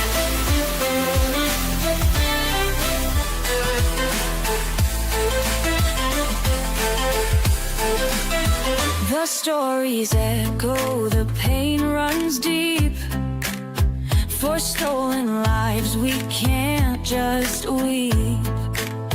Elected power, but their hearts are cold. We'll bring the truth, let it be told. We're justice seekers, we'll fight the fight for every voice lost in the night. My life mattered is the cry we sing for the ones they tried to bury within. It's just us, we're a movement wide. Together we rise, won't run nor hide.